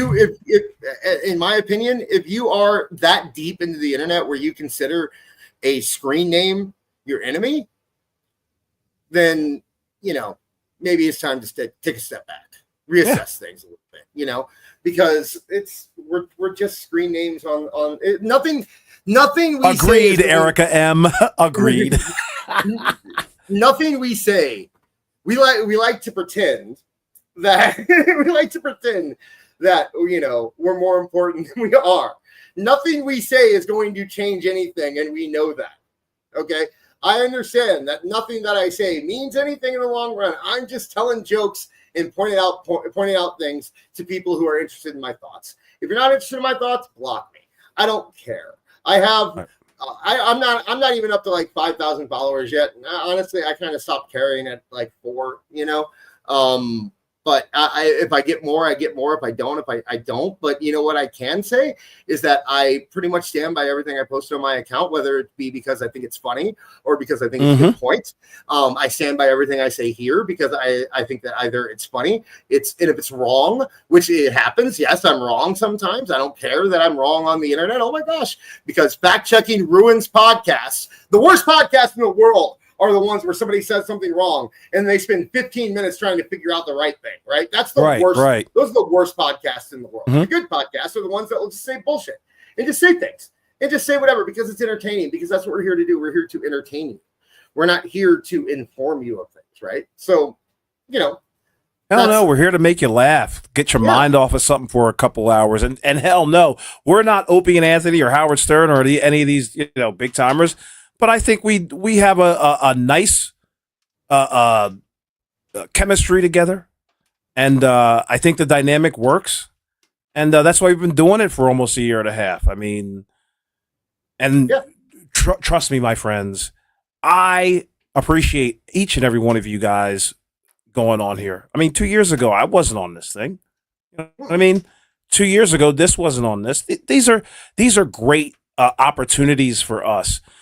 I'll get into it. I'll get into Sure. it. Okay, yeah. Before this podcast and shit, I was not in the best place in the world, right? Like I'm a dude. I'm on disability. I'm trying to raise a kid. I'm pretty much a single. I mean, I'm a single father. Max is away from me for about maybe 1 or 2 days a week tops. But I took a step back from everything and I said, you know what? I need to focus on him and my mental health, maybe not the best in the world because all of I didn't translate to him. I was able to keep him compartmentalized from the rest of it. But when he wasn't around, I wasn't in the best place. And then I started coming on here because I had to move far away from all my friends and everything because when I went on disability, and right. Then I started coming on here and I met you and I met Beard and I met Marv and you guys kind of got me into this and I got back into something that I was quite frankly afraid of because of bad things that happened in the past through podcasting. And I came here and now I'm here and I'm in a much better place mentally. I think I'm a better father than I was before. I can provide things for my kid I'm not saying I'm rich or anything, mm-hmm. but I can take them to a movie every month or so, or I can do something like that. And it gives me the freedom to do that kind of stuff. It puts me in a place where I'm not afraid to, pick up the phone or stuff like that. Like you get when you're in right. that bad place, mm-hmm. I have terrible anxiety and, so this community and this show and you and you are awful, you and Beard and Kev and Marv have done so much for me personally that I consider you guys friends. And that's something that I said I would never do again, have friends that I only met online. Beard is the same way. I know for a fact Beard has said plenty of times that he thought he'd never meet people online that would become his friends. But we're all here. And now not only do I have you guys as my friends, but I have a whole community of people that come out every week to listen to us talk about wrestling and make jokes. And that's all I just want to make people smile and make people happy. And make people, if I can make them think a little bit, great. But I think the main thing to take away from this is you guys do just as much for us as we do for you. We appreciate all of you, and don't get involved in stuff on our behalf. Just let it go. If you see somebody out there, if you see somebody out there being like, Toonie Talk Wrestling sucks, then sure, have fun. Go back and forth with it. But if you see somebody like, Toonie Talk Wrestling sucks, and here's their addresses. Like, just here's their mother's maiden name. Maybe like, come on now. Or something. But anyway, we got super chats. MJG is furious right now because we still have to get to his. But we didn't even read this one that's been on screen this whole time. Cartwheels and flips aren't realistic. Regina Sharp, $5. Are you saying Xena the Warrior Princess wasn't a real Warrior Princess? My delusions. Stop. No, she was. Yeah, totally. Did you have a thing for Xena back in the day? Awful. Hell no, dude. That what was that like Saturday afternoon? Like television viewing and all that. I was outside. Yeah, I wasn't watching that and Hercules, and there was like a few other of those shows. It was just like, ugh. What was the one? I'm not into it. I did watch the Bruce Campbell one. I can't remember what it was called now, but I did watch the Bruce Campbell one. Yeah, I don't know. I did have a period where I was into broads who I thought could throw me around. I thought that was cool, So, I think we all kind of went through that at one point or another. No, we didn't. Stop. Beth Phoenix phase. Stop right there. Stop right there. No. What the hell? Okay. Get beat up by some broad? Are you kidding me? Not beat up. That's, lovingly thrown around. Okay. All right. MJG for $4.99. CM Punk is winning the Rumble in Saudi in main event of WrestleMania 42. That was the I can't see that emoji. Remember this super chat. I'll remember it because it's wrong. I think CM Punk will be in the main event of he'll remind us. 42. I think he'll be in the main event of WrestleMania 42, but he's not winning the Rumble in Saudi. It's going to be Sammy. That's what they've been setting up for years now. And hey, look, this is not MJG. Mr. Jamie Jam. I said Jamie Jam. Does Marv ever say Jamie Jam or does he just say Jammy Jam? Because I thought he always said Mr. Jammy Jam. Nope, it's Jamie Jam. It's Jamie Jam. 88. Power to the 199. Breaker versus Fatu. Future night 2 WrestleMania main event. Absolutely. Mr. Jammy Jam. I just happened to see Fatu Might have been. No, I didn't watch last week, but is it just me, or is he losing his aura, or is it just me? Nah, I don't think so. Okay, I think he's still got it. I think it's a deal where it's just like losing aura by association. You keep putting this guy with Solo, and I'm not really interested in Solo as a character. So, Oh, okay, that makes sense. Yeah. I actually kind of think Solo's going in a decent direction. I wasn't big on him for a while, but I like, there's something to me about like the guy who clearly isn't in control, who pretends to be in control. I think the JC Mateo thing hurt him more than anything. I think WWE pulled that guy in thinking that he was going to be like the big bad for Jacob, and I don't get it. He's Bronson Reed light. I don't get it. He's Rhino like he I don't know, dude. I get it. This is a perfect example of a guy who worked really well in AEW and New Japan, and then you bring him into the land of the giants and just doesn't stand up. He's not that, like, he's a good wrestler, but he moves like a 42-year-old guy. He looks like a 42-year-old guy. He didn't take time to get himself in shape. Yeah. Remember back in the day, my man, they would introduce wrestlers, right? And they'd have them go on like 9-week winning streak against jobbers to really establish and give you an idea of what his finishing move was, what his move sets were, what kind of attitude carried himself in the ring. You can really know that professional wrestler. Now it's just like, hey, you're supposed to know this guy because he wrestled out in Sacramento 2 years ago or whatever. Like, I don't know these people. Introduce them to me. Here's the problem with that, is that the fans now, if they would have brought JC Mateo in and had him fighting, Tozawa, they would be going, why aren't you making him the champ? Why is he fighting Tozawa? Why isn't he the champion? Why isn't he in the main event? Great, let him talk. Watch the money pile up. Okay, Vinny. That is a 50 quote, by the way. Diddy stole it. That is 50. And it's not even 50. It's Lloyd Banks. But we'll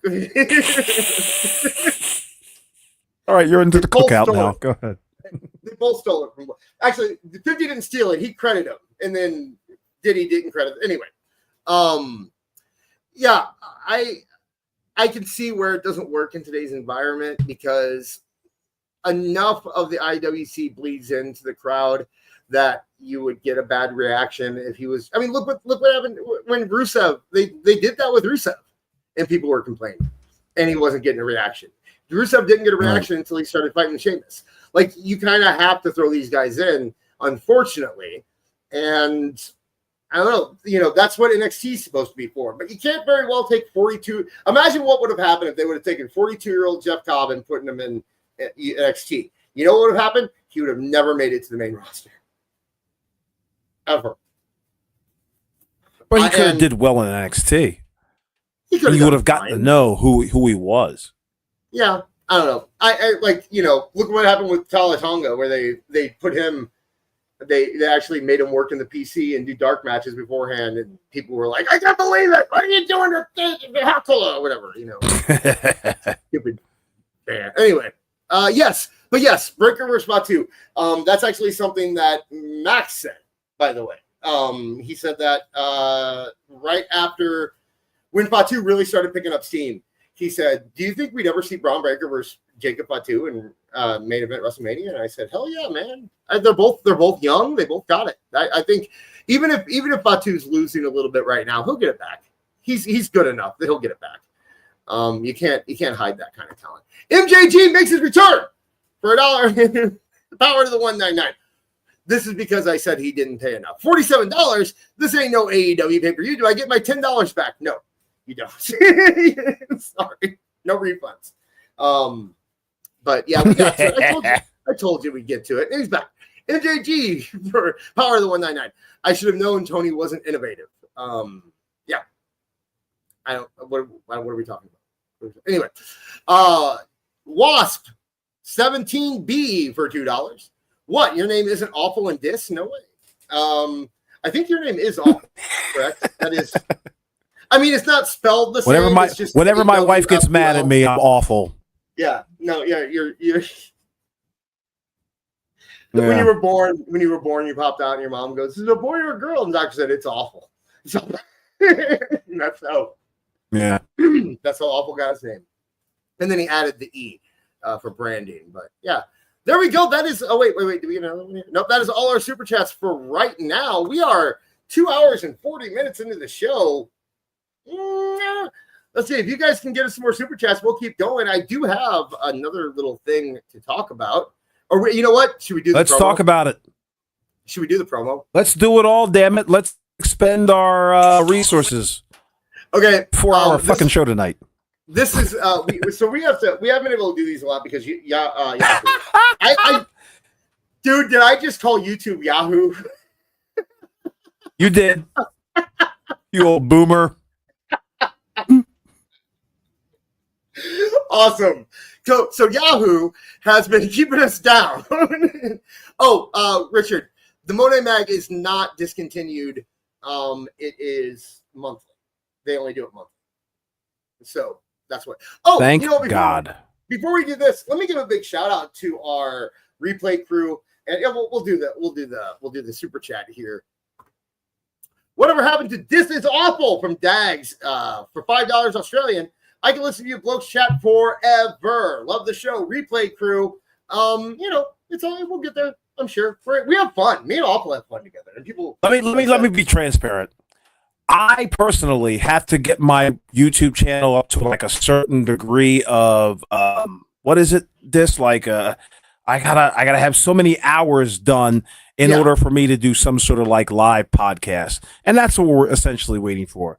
Because I'm a lazy fuck right now, and I think somebody in the chat said, when's the next Death of AEW episode 4 coming out?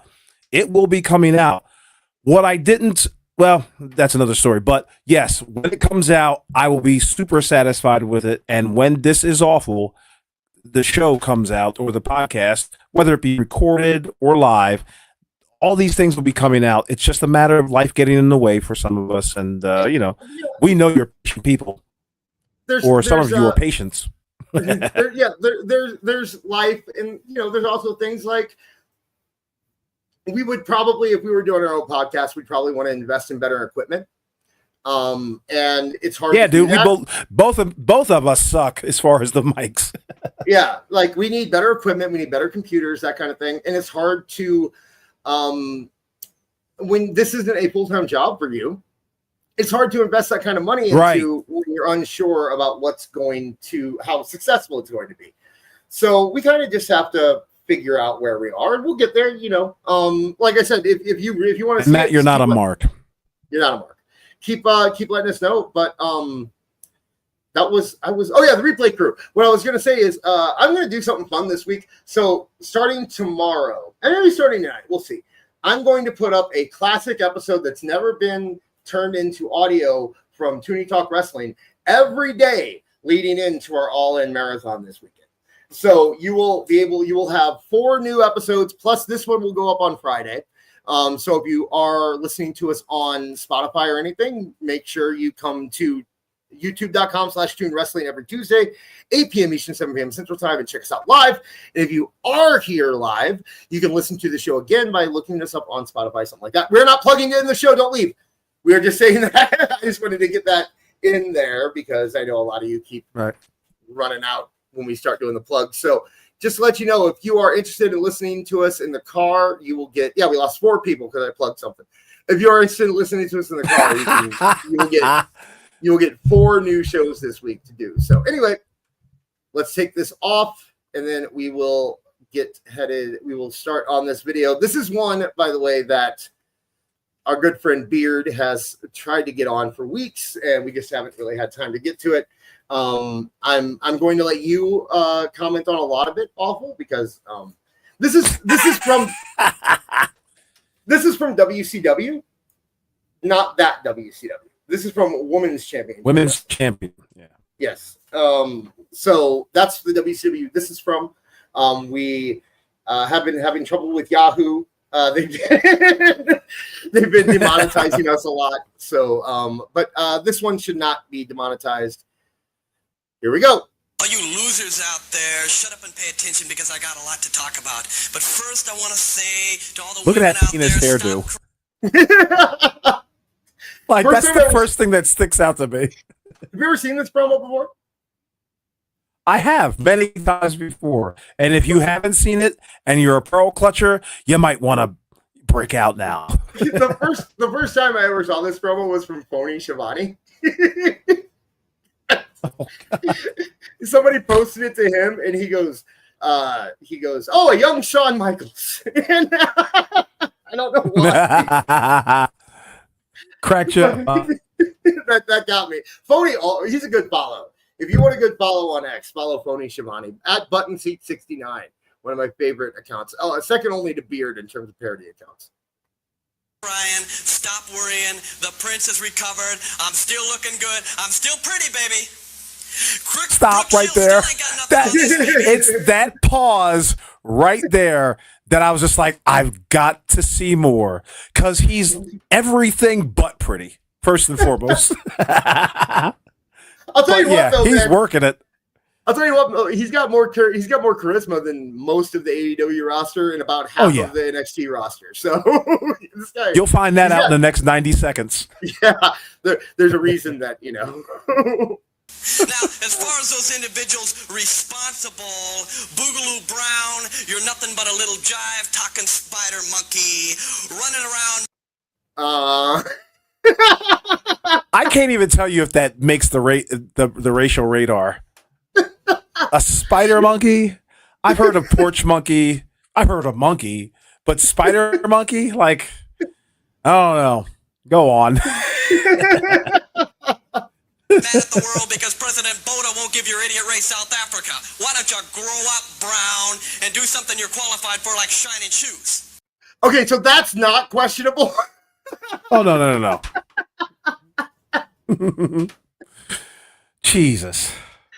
Yeah, there's no you can't roll that I out. love the 80s. I mean, this is all that it was for wrestling promo. Don't show them a Colonel De Beers promo. Ooh. Oh man. Okay, we're gonna keep going. Despina Mantagus, the Greek bull dyke. The last time. What? Can't say that shit now. Well, you can, but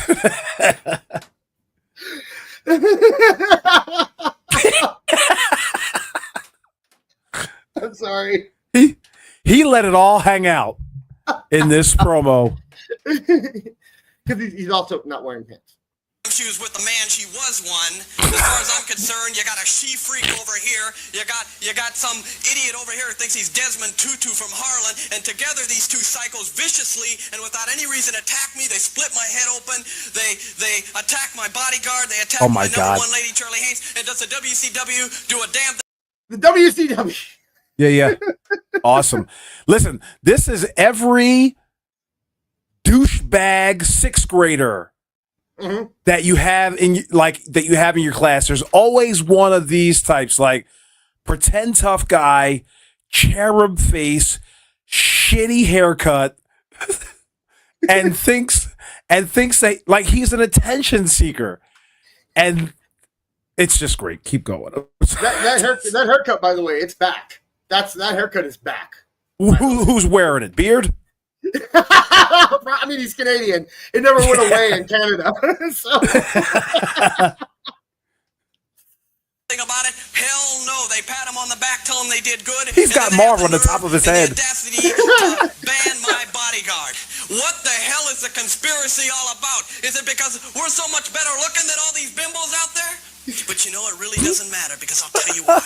The payback is coming, baby, and the payback is going to be hell, and it's going to be one big surprise. And I'm talking all these bitches. Okay, the funny thing is that this is from the 80s, right? That's the most shocking part about this promo. Right, it's the most modern part. Yeah, it's the one that you're like, wow, he got away with that. Like the rest of it, yeah, okay, yeah. I mean, that was what they did back then. But he said the B word. So yeah, that's. And I'm talking about Mantagus, Donkey Face, Candy Divine, the Ace of Spades, Princess Jasmine, Robin Jailbait Lane. Y'all can come. Robin Jailbait Lane. Some great names. Not bad. Was this an apartment wrestling group? Did you ever see Women's Championship Wrestling? Never. Is it apartment Never. wrestling? Because I think it's apartment wrestling. Think it's apartment wrestling? That's the vibe I'm getting here. The fact that he just said that somebody's name was something Jailbait. It's either apartment wrestling or this is secret footage of Vince Russo's woman wrestling company that he wanted to start in the early 2000s. To me, and you're all gonna fall. And as far as you're concerned, Debbie Combs, you're a 2-bit 35-cent champion with a body and IQ to match it, and you might as well give it up, sweetie, and go back to the hills and sip moonshine with that Valium-addicted alcoholic mother of yours. Wow. Okay. The man can talk. The man can. The man can talk. If he would have, he could have been a manager somewhere. Like He would have definitely had to tone it down. You know what? To be quite honest with you, I'd love to know what Bobby Heenan might have thought of this, or Jim Cornette might have thought of this, or Paulie Dangerously. I have the feeling, bro, that they would have been like, no, he's trying too hard. He's trying too hard. But he can talk. You know what I mean? Like there's no. Now he can, compared to today, yeah, he's phenomenal. But back then, they were probably like, look at this try hard. You know what I mean? I think Heenan would have gotten a kick out of him. I think Heenan Probably. Specifically, yeah, Heenan would have gotten a kick out of him. He would have not taken him seriously, but he would have gotten a kick out of him. Right. He's got he's got a punchable face. Does, yep. And the Prince are going to take the world championship because I do everything very good, if you know what I mean. All right. Now look at the size of this guy. His head is gigantic compared to the rest of his body. And look at Black Jimmy Hart. That's crazy. That is wild. It's Black Jimmy Hart. It's Rosie O'Donnell about to do a set. And who is that? I don't know. Should we just keep going? Please. Sorry, I interrupt too much. No, I was going to cut it off, but I think I might. Maybe I'll just keep. Just now, my curiosity is peaked. Now I need to know where this is going. Excuse me. He asked me the question. Wait a minute. Shut your face. This thing thinks that he's the best manager. No, brother, I don't think. First of all, black man shouldn't be talking first. Okay. That's exactly what Marv told me after the first show.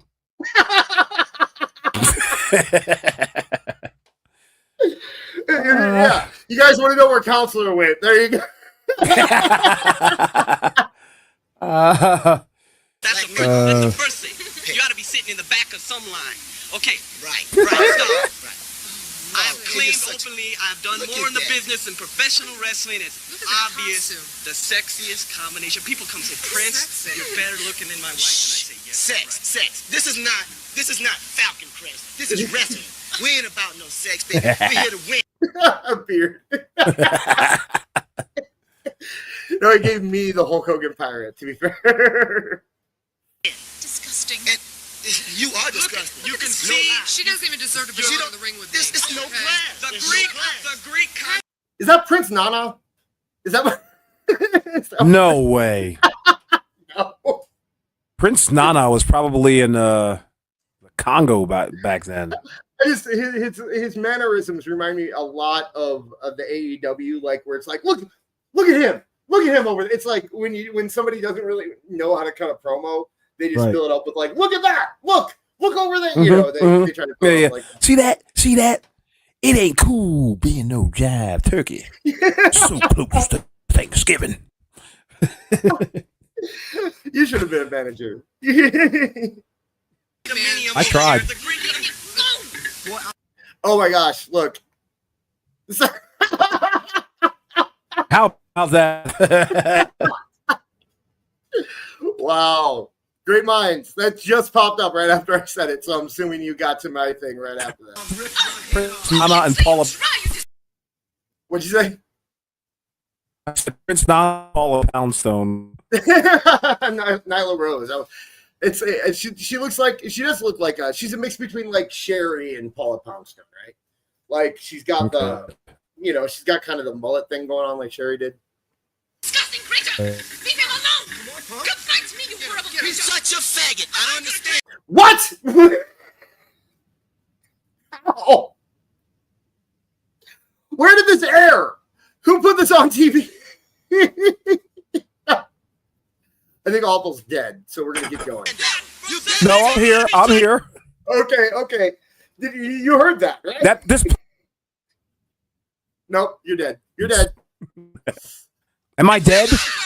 You were for a second. Are you back? Okay. I should be. Okay, we'll get through I think this. they played on NBC. NBC? Oh no, Beard says it's public access in California, so that seems like it makes a lot more sense. We're gonna finish this up, and then we're gonna finish the show. You leave him alone! Get out of here! Get out of here! I don't remember watching this much of it, but when's the end drop? I mean, because we're already on that train. Like, what's happening here? Way to go, Beard. It's over. Thank you, Beard. Dude, I knew we should have played. We should have played the dollar segment. Yeah. Here's the thing. This is the kind of thing that you're gonna get when eventually we do. This is awful. I said do, and that was funny. But like, we're gonna try to do more clips and stuff like that. We're gonna find an outlet where we're allowed to do stuff like this, and we can play stuff that maybe we wouldn't be able to play here. So that's kind of the whole point that's the whole reason we want to do it in the first place, right? So okay, you know what? We got one more super chat here, and like I said, if you guys keep super chatting, we will keep going, but I'm going to start closing it out here. Andre Adams for $1.99, power to the 199. Just got that outfit in his closet. Man, I wish. Dude, I'd wear that shit so much if I had that jacket. I'd wear it all the time. I got I have my wrestling hat, right? I have a wrestling hat. It's one of those golf hats, the cabbie hats, that's my wrestling hat. So it became a wrestling hat because Delirious used to throw it off of me into the crowd all the time. So that became my wrestling hat. Okay, we got Regina Sharp closing us out, it looks like, with $5. Holy shit, Luna wrestled for these guys? Which one? They both kind of looked like Luna. Three of them kind of looked like Luna. Hey, Luna. Three of them. That's something we didn't mention when we were talking about Luna Vachon. Yeah, she's an okay. She was okay. She was better when she was with Bam Bam. They put her alone, you know what I mean? Like she just got lost in the sauce. I thought she was good with Shawn Michaels too. That whole thing. She was like the replacement for Sherry. Oh yeah, for maybe a cup of coffee. Gotcha. Yeah. But like once she got with Gangrel, that was what it was. It all went downhill at that point. And you can learn more about that from Dark Side of the Ring. I think so. I think in the next few minutes, awful. I think in the next few minutes, I think we should just answer questions from the chat. If they've got any silly ass questions. If we got anything, we're pretty much done here though. We're almost at 3 hours, longest show we've done in a long time. If you have anything that you want to ask us or just interested in, you know what? I'll even open up to the regular chat. You guys want to hit something up? You got exactly. We'll give you. What do you say? 5 minutes? Give them 5 minutes. Yeah, 5 minutes till 11:05 Eastern time. There you go. So what do you want to talk about until? You know what? Let's do plugs and then we'll come back to it and see if we've got any. How's that sound? Sure. So yeah. So make sure. Like I said, stick around. We'll answer some questions after the plugs. But make sure you're tuning in every Thursday over on Toonie Talk TV, Toonitown TV. Sorry. For Toonie Talk TV, Marv and Kev and Nolan and Trish and their giant crew of people will be talking about Superman and how terrible it was. Or how great it was, one of the two. Possibly. I mean, I know Kev. I don't think Kev is going to be saying it's good no matter what. Marv might be open to it, though. He seemed a little like on the fence about it. I don't know. We'll give our thoughts right now. I don't care. I don't know. What about you, Awful? Do you care? No, Awful doesn't care either. He's dead. I kind of care. I'm here. I'm sitting right here. What's going on? Am I on mute or something? You were no, you're fine. Oh, okay. No, yeah, I just don't care. Superman. I've never been a DC guy. I liked Batman, but that was about it. So whatever. If it's good, it's good. Oh wait, we just got. Oh, it's Beard. Hi, Beard. Beard's here. If it doesn't affect me. I'm probably never going to see it. I gave up on comic book movies a long time ago because they started making you do homework, and I don't like that. Like when they started being like, when it was like you have to see 1 or 2 movies a year, I was down. And then it became you have to see like 4 movies a year, and it was like, okay. And then it was like you have to see 4 movies a year plus a TV show. Right.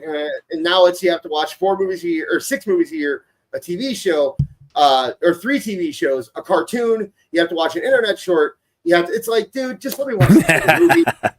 I don't want to, I don't need all this to enjoy it. But then if you come out and you're like, I didn't really like blah, blah, blah, they'll be like, well, did you see the What If episode of episode 4 where it's like, shut up. Right. Yeah. I just want to watch it. So I don't really care about comic book movies. But if you do, I know that's great for you. And there's a perfect show for you on Thursday nights, Toonie Talk TV. Beard is here twice for some reason. So you got that. You got this weekend we're doing the All In marathon. I don't know I know me and Marv are for sure going to be there. It'll be right here on this channel, youtube.com/@ToonWrestling if you're listening to us on podcast. We'll start right around the time of the start of the show, probably about 15 minutes before the start of All In. We'll be covering, me and Marv will be covering. There. You will? Yeah. So you will? Okay. So Awful will be there. I said I will. Awful gets to enjoy Saturday night's main event. We might be able to enjoy Saturday night's main event unless we get our goal, and then we'll have to turn it off. But we will be covering NXT, Great American Bash. We'll be covering All In. We'll be covering Saturday night's main event. And if we get the $1,000, we will be covering the scrum afterwards. We will save from the beginning until the end of the scrum if we make that goal. And it'll be I have to save my voice for the next 4 days because it's going to be a long day. I'm going to maybe scatter some some Dave stuff throughout the show to kind of mix it up because I'm sure you guys don't just want to hang out and listen to us go. Yep, that's wrestling for 12 hours. But there will be some of that. It'll be I have heard specifically that this show will be long. And when they said long, they said, I don't mean long like you think long. I mean AEW long, which scares me. So, because there's a couple of those matches that Okada and Kenny might go an hour, dude. So I think we're gonna have a lot of that, but we will be there on Saturday to hang out with you guys and entertain you and hopefully make it a little bit better. And then we're back here next Tuesday. Don't forget to subscribe to the podcast. Check out our Discord. We hang out every Monday and Friday. And follow me on Twitter at AEW Disciplinary. Awful, what do you got? Well, my YouTube channel exists now. It's at AEW FUL Wrestling on YouTube. And you can also check me out on X, or formerly known as Twitter, at AEW FUL Wrestling. Yeah, it blows my fucking mind. Thank you for the 15,000 followers that were not bought and paid for. It was organic and from the muscle. I'm so glad you guys appreciate my work. I mean, I'm really just trying to make it happen, and I thank you guys for helping me get there. If you my favorite current Awful story is if anyone ever claims that Awful bought followers, I can tell you he did not, because I got a message in my inbox yesterday from Awful. Mm-hmm. Like, wait a second, you can buy Twitter followers? Now I said that not as some sort of hey, I'm going to do that, but it was one of those things where I saw one of my haters using that tactic to gain followers. And then you go to his particular site or his particular account, and the first 100, the newest followers all have 0 followers, and they were created in July of 2025. It's just how can this be? How much more can they get away with? But yeah, thank you all for helping me out, for hyping the channel up, hyping the Toonie Talk Wrestling up, hyping Awful Wrestling up, hyping it all up. Thank you guys. I mean, I'm flabbergasted every time I go on my account. And by the way, it does not take me 4 fucking hours to construct a tweet. Okay. The longest time it takes me to construct a tweet, and that's for the AEW ratings video, 45 minutes, and that's during the course of the entire day. You know what I mean? Like, I do it the night before, so that way I can just sit on it and just wait. But sometimes it'll be like, yeah. I mean, 35, 40 minutes. Yeah, exactly. Because they have no creativity, no sort of, they don't even know how to wind people up properly. Yeah, so if they want to get any reaction, they have to spend an hour doing it. It's the same thing where people are like, I can't believe that your entire life is tweeting how bad AEW is on the internet. It's like, dude, the only reason you think it's our entire life is because clearly it's your entire life. Yeah. So, because you're constantly checking my stuff. You think that I just made some new tweet. I average about 9 tweets a day. Check it out. Look it up for yourself. Yeah. And you know where most of my tweets are constructed? On the toilet. So dude, you too. So all of this crap where you're like you spend so much time on your tweets. Like, no, dude, I pick up it's when I'm on my phone while I'm taking a dump. Those are the only time. So I'm able to accomplish more pooping than you are. It's so funny that they think that we're just like, oh, we're gonna get him with this one. It's like, nah, dude. When was the last time I sent you a post before I did it? Was like, will this be good? Should I post this? Should we? Or I don't think we've never gotten together and been like, let's make sure we post this at the same time. You post exactly. First, you know what I mean? I'll post like sometimes now I must admit sometimes I'll send Beard or Dis a tweet and it'll be like, before I hit the post, and I'll be like, should I send this? Or is this going to get me in a lot of trouble? And they're like, dude, send it, and it'll be like, in AEW, it's okay to hit women. Yeah. What I mean? Like, at most, it'll be something like, is this, because there are times where you've stopped me from making a tweet, or Marv specifically has stopped me from making a tweet that would probably go a little too far, Yeah. And that's the only time I ever have you guys screen my post. Every other time I just put it out there. And I've also had a couple times where one of you would hit me up and be like, dude, really? And I'll be like, nah, you're right. I take it down. But I know I've seen screenshots of group chats where people are like, okay, I'm going to tweet this at exactly 5 p.m. And then I want you to tweet this at 5:15, but we can't act like we saw each other. Make sure we post this all at the same time so people think that we all thought of it by ourselves like that. It's so ridiculous. And I would encourage anybody with a Twitter account, and this is just for mental health reasons. Find yourself a group chat.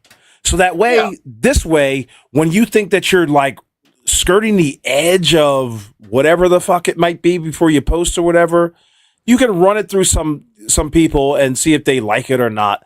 But more so than that, we use our group chat to go I can't believe this is happening. Things that things that people who are ridiculous put out publicly, we kind of censor ourselves because we're all adults. We're all mature. Yeah. I, for one, have a daughter that follows me on my own thing. So there you go. So it's just we're not going to just put out anything and, No, we get it out of our system. Yeah, we get it out of our system. We vent. Yeah. So that way, you don't have to see us lose our goddamn minds when something or other happens or takes place on X where we're being doxxed or try to be doxxed or being made fun of and all the other nonsense. What happens in the group chat stays in the group chat. But to piggyback on that, don't get involved in those big giant group chats that have 500 people in it. They're and please don't put me in any of them. Thank you. Every day, man. Every day I get another one. Yeah, those things, and they're all 12-year-olds. I can tell. I could just tell. Dude, did you see Liv Morgan's booty? Yeah, 90% of them are that. 90% of them are like, wait a second, did Jade's nipple pop out? You know, like it's all that. And Right. every once in a while, but they get it. They're so fast. It's hard to keep up with them. But yeah, I don't participate in those anymore. I have 2, 3, 4 group chats maybe, and all of them are like separated by interest. And yeah. But yeah, find a group of friends, do this stuff. And you know, I kind of made light earlier of like Twitter Spaces, but you know what? If that makes you happy, man, awesome. I like I said, I think Alt Jake and George are doing a great job over on Sundays, keeping it classy too. I love that concept. When I saw it happening, I was like, what a great idea. First off, record the spaces and then throw the thing on YouTube. That's a phenomenal idea. I don't give a shit what you say, because now you are interacting with your X users, your Twitter users, and they too, well, Alt Jake and George don't really do it, and I'm hoping that they will at some point. I'm sure they will. They just had an open mic. They did a couple days ago. They just don't do it on every show. Yeah, that's right. Yeah, so awesome. Because the ones where you do it on every show, that's usually when the problems happen, because then any old person can come on there and they'll say something stupid, and then it's glued to you for the rest of your life, you know. But but they run a type ship. Now, Awful loves Twitter Space. He'll go on. If you have a Twitter Space, I don't care what it's about, Awful will show up on it. If you have a Twitter Space, if you have a prize hog and you're gonna make a Twitter Space talking about your prize hog, Awful will be there to plug his shit. You do it. It's so funny, dude. So I think it was Monday or Sunday. It might have been Saturday. I'm not really sure. I saw a Middle Eastern Spaces, and I was just like, okay, I kind of know a little, Farsi Urdu. All I wanted to do, bro, was get on there and listen. Within 3 seconds of getting on there, they were like, "We have our Awful Wrestling on with us today. Awful, would you like to say?" I was stuck, dude. Now, all praises to Allah first and foremost. And I appreciate the invite, but I was so caught off guard. But yeah, please, if I happen to show up on your spaces, it's more than likely that I'm in the middle of a project or I'm working, and all I want to do is listen and enjoy. Yeah. That's all. Thank you, though. If Awful wants to be a part of it, he will definitely tell you. I will let you fucking know. I'll text you and say, "Let me speak, you bitches." I do. I do want to do our one day. Here's the end game for all of this. By the way, one day, me and Awful are going to live fairly close to each other, and we're going to do a show where we fish and talk about wrestling. And it's going to be a video. Right. Me and Awful on a boat, old men fishing and talking about wrestling. And then we'll bring like we can bring special guests on, and they can come out and be fishing for heat. That's what we're going to do. So 20 years from now, you're going to see Old Man Dis and Old Man Awful, and we're going to be out on a boat, and I'm going to be wearing the Awful the Dis mask. And I'm 87 years old now. You think I got that kind of time left? You're gonna, dude. I can't make the joke, but yes, you're gonna live forever. But yes, Black don't crack. Yeah. No, we're gonna be on YouTube. Actually, you know what? We'll be on the Pro Wrestling Channel. On the way we talk, we're gonna be on 4chan. How about that? Yeah.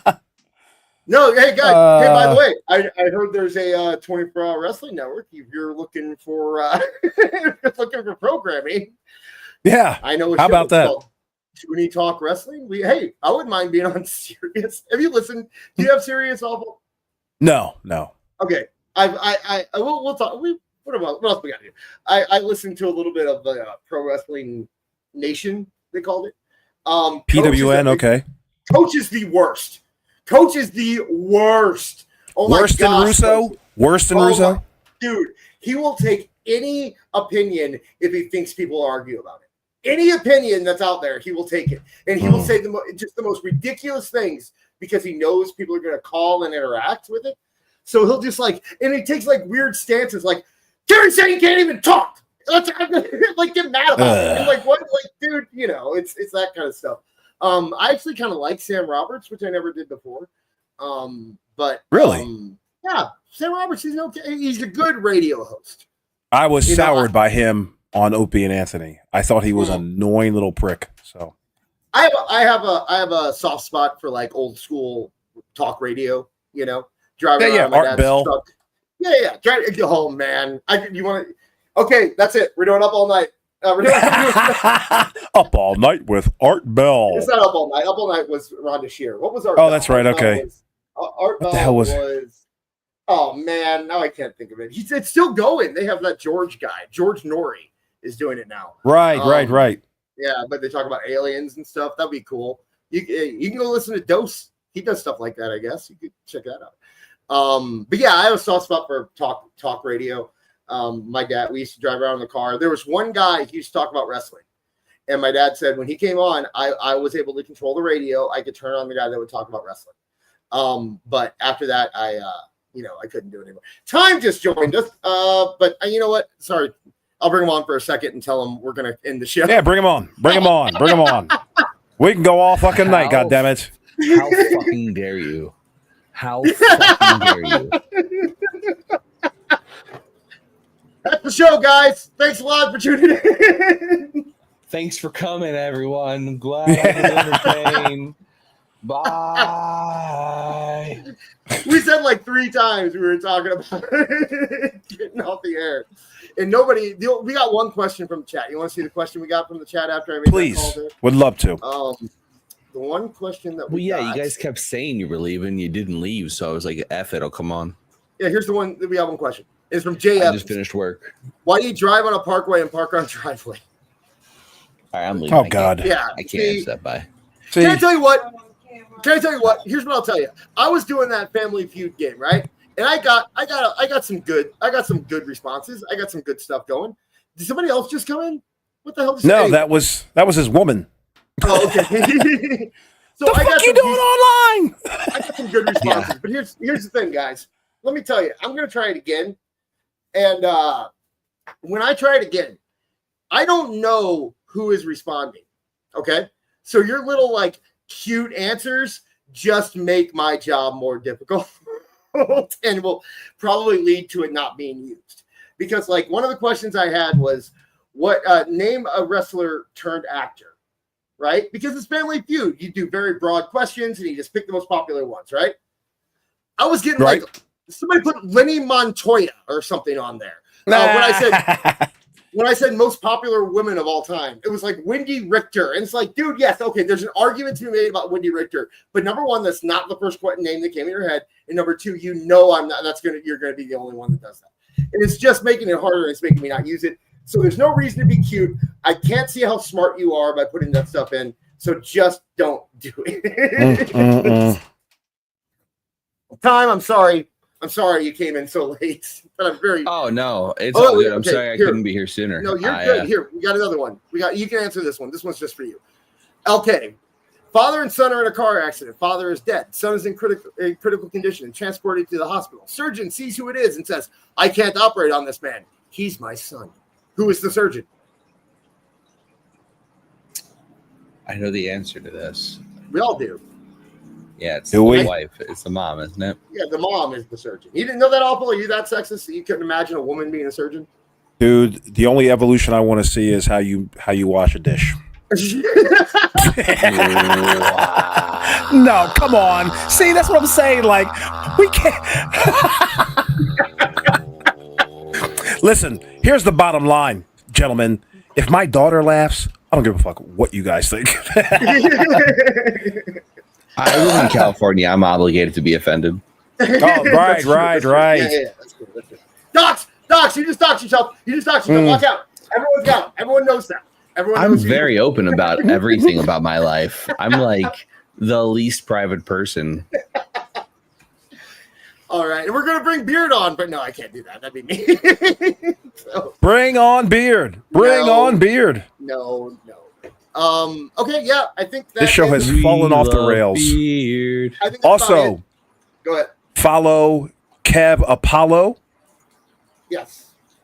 On X as well, I think it's War Dog Apollo, WARDOG Apollo. Yes, and He's too AEW intimidating for me. I can't.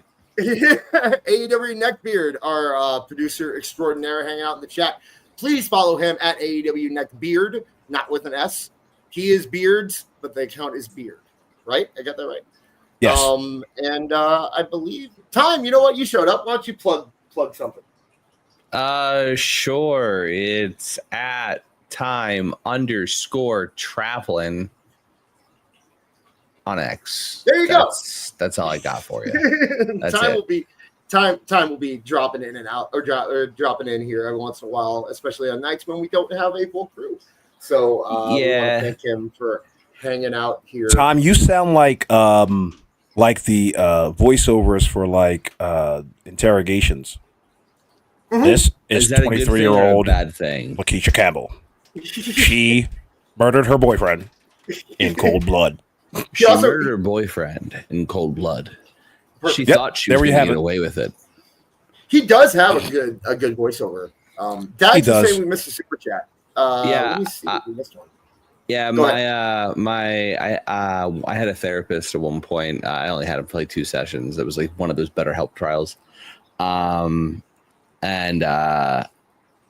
And he was like, yeah, you should do a radio show. I'm like, yeah, I'd like to. I'm just a lazy fuck. So I hop on other people's shows and I hang out. I don't think we missed a super chat, Dax. We answered your question about where is This Is Awful. That's the only thing I saw. So, For Awful's YouTube channel, been recovering from an ear infection, still more tolerant than Monet Mag or whatever Meltzer spews out. Did we get that one? wait, no, I did not. I did miss that one. Which one was it? Okay. JPS. No, there it is. JPS for $5 for Awful's YouTube channel, been recovering from an ear infection, still more tolerant than the Monet Mag or whatever Meltzer spews out. For what's for Awful's YouTube channel? Oh, the $5. Damn you! And okay. I expect to see it. Okay, so $250 because of YouTube. And then Awful, your check for 75 cents will be in the mail. Yeah. After taxes. Great. No. You have to pay taxes. Taxes are on you. I'm not taking taxes. I can buy a popcorn. So, all right. Well, thank you guys for hanging out. Beard has left twice now. I think you wanted to talk to us after the show. Beard, if you can jump back in, we'll be hanging out. Yes, please stick around after the show there, Beard. That's it. So, from me, from Awful, from Time, from Mar, from Kev, from Beard, from Dose, from, I don't know. Thank you all for tuning in. I'm sorry, hold on. Did you just say from Dose? Yeah, he sure did. I quit. Bye. From Swerve. Thank you so much for tuning in, and we will see you next week. Bye-bye. Now, Perry the Platypus, feel the wrath of my thank you-inator! Thank you, you piece of trash. Thank you. Thank you. Thank you! Oh, I suppose you want me to say thank you. But you know what? Saying thank you is like jobbing. Thank you! I got a little message. Thank you. Ooh, yeah. Oh, thank you! Oh, thank you! Thank you! Thank you! Thank you! Thank you! Thanks? For what? Hi-ho, from all of us here at Toonie Town. Thank you! And viewers like you. Thank you.